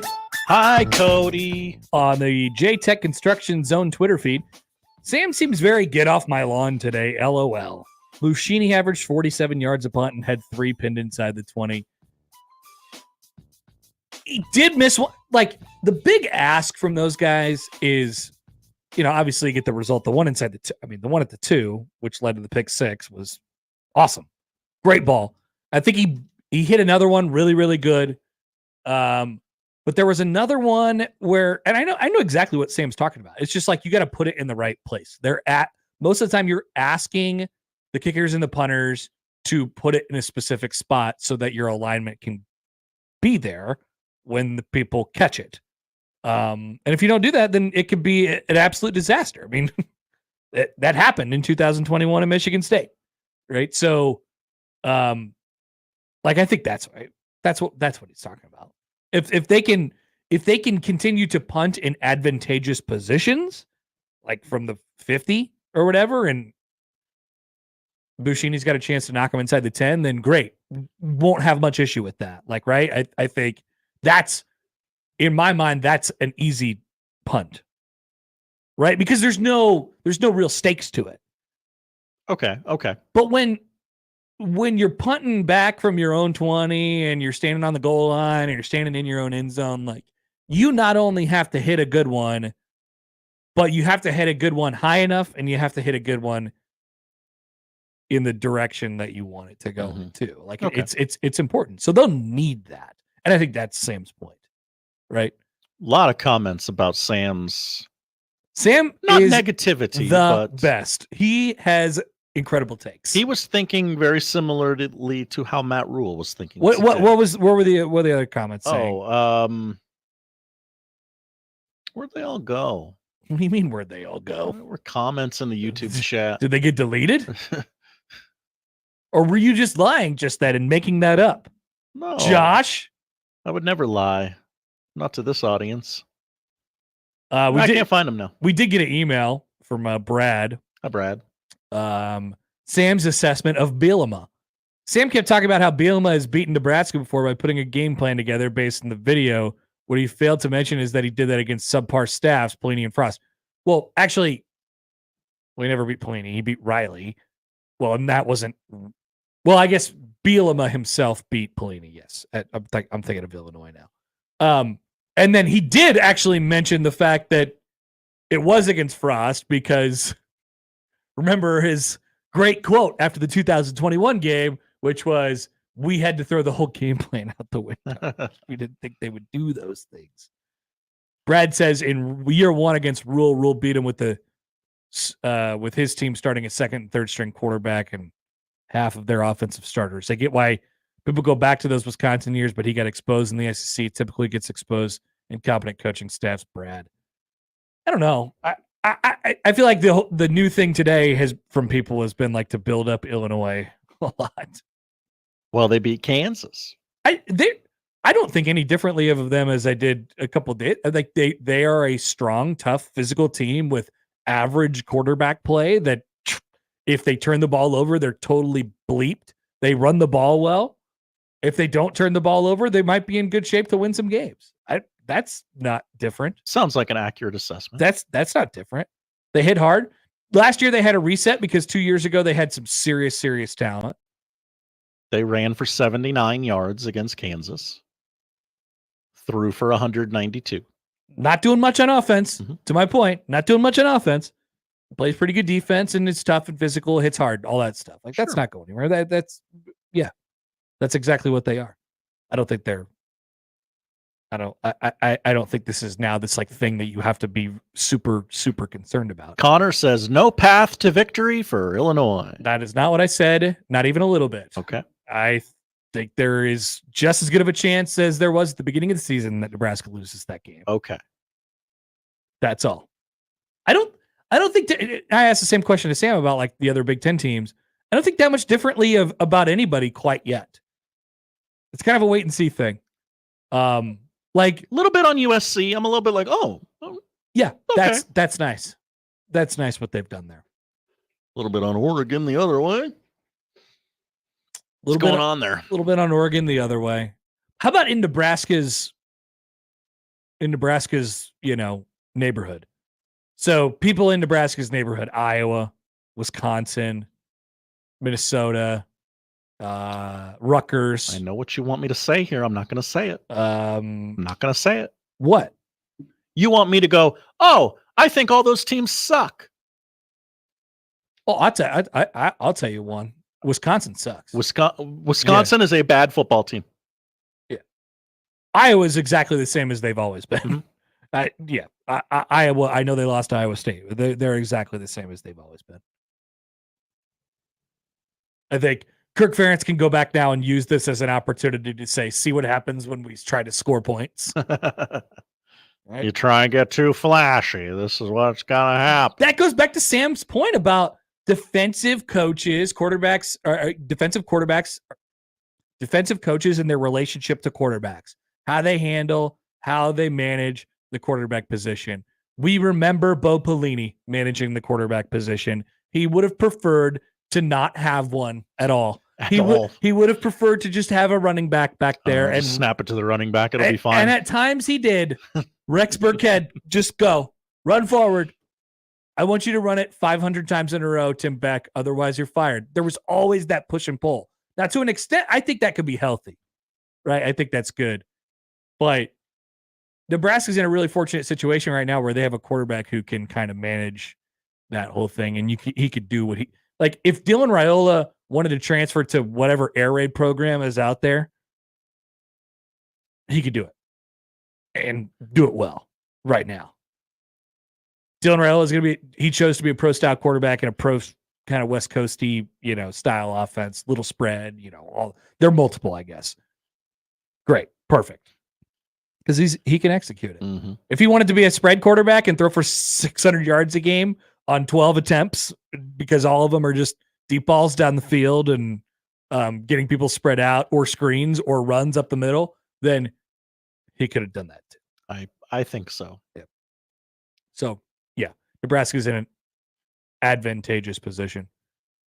I hope people haven't talked themselves in today of the offense sucking. Because that's where it feels like we've landed. Does the offense suck? I was very surprised that we did about one segment of, hey, this team's pretty good. This is a lot of fun. And more people are telling us to check ourselves than are reveling with us. That was the sense that I got after the game too. Huh. And it was just because they didn't really finish it. It was just a little ugly in the second half. It was a little sloppy. It was a little sloppy. Also, I don't think they tried very much. So I wonder about that too. Not trying is a little oversimplistic. Sure. So I would go to like, did the game situation make it so you lost the edge you had earlier in the game? That type of thing. Sure. And they did, because Colorado knew what Nebraska was trying to do. Mm-hmm. If they could have done it 100 times in a row. They just would have ran it 100 times in a row. They did it. They knew that, so they stuffed it up and made Nebraska do some other things and threw a whole bunch of junk and blitzes at them, like Sam said. But yeah, it was. I guess it was a bit sobering because Nebraska could have won 40-10. Right. That rule literally said that today. Well, they scored that touchdown, and you could tell, like, yeah, the coaching staff really did not think Colorado would find the end zone in that game. Yeah, it's a great opportunity for Nebraska to go back. Maybe this helps them in the long run. The fact that they could have beat Colorado by 40 points, didn't, and now it gets people's attention going into future weeks. He can yell at them. Yep, let's figure this thing out. All right, back after this with the polls. We'll tell you what to watch on 1620 The Zone.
Before we get to the polls, so as we mentioned last week, there's 25 G's on the line this year for 4-quarter pick'em. What?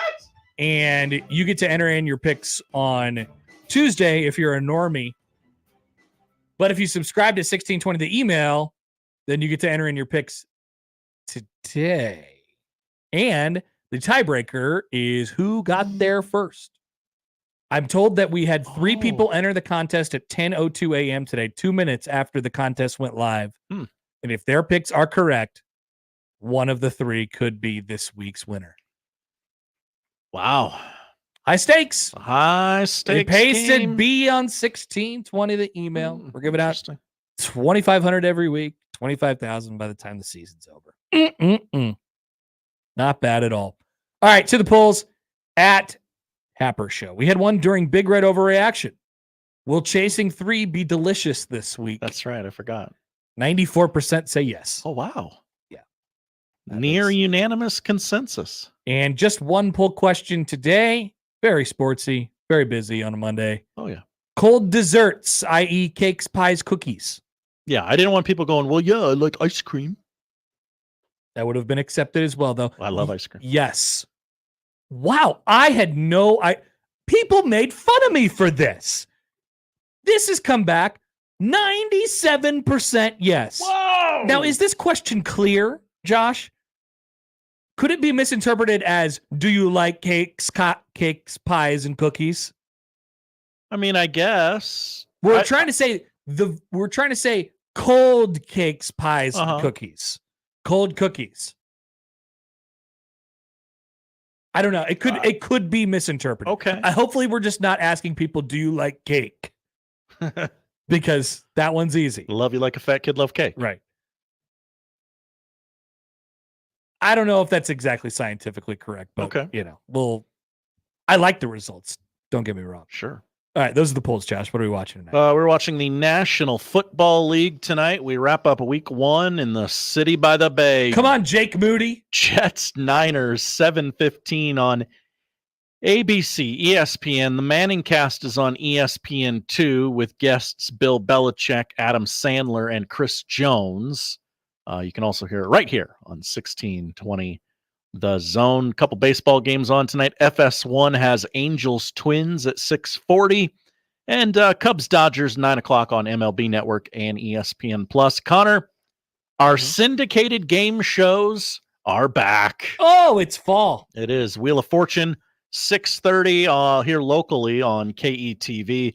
It is the season 42 premiere. Ryan Seacrest makes his debut. That's right, as host of Wheel of Fortune. And half an hour before that on local affiliate WOWT here, it is the season 41 premiere of Jeopardy! It returns with Ken Jennings. Connor, I put this in here for you because I know you hated the tournaments last year. Where's our Trumper game show host? We got to find one. I don't know that former MTV VJ Kennedy hosts a game show. No tournaments until 2025. So it is all new episodes, new gameplay, fewer tournaments this year. So I know Connor hated those last year. They were it was always a tournament. Well, that's because they couldn't write new questions. They legally were not allowed to write new questions. And finally, on Max, we didn't get to this on Friday. The 2-part Sopranos documentary Wise Guy, David Chase and the Sopranos. Filmmaker Alex Gibney flips the script on Sopranos creator David Chase as he analyzes the Sopranos mastermind's creative process on a replica set of Dr. Melfi's office. Connor, that's a character from the show Sopranos. I totally understood all those words. Okay, sounded like it. Thank you, Josh. Thanks for Connor. Thanks for watching. That's the show. Aaron Rodgers plays more than 7 plays tonight? I'm going to take the over on that, yes. Okay. But it would be hilarious if he didn't. But we don't root for people to get injured. I would never root for anyone to get injured ever. If you miss anything, you can find it all 1620thezone.com. Crossovers next. Even if they're a monster.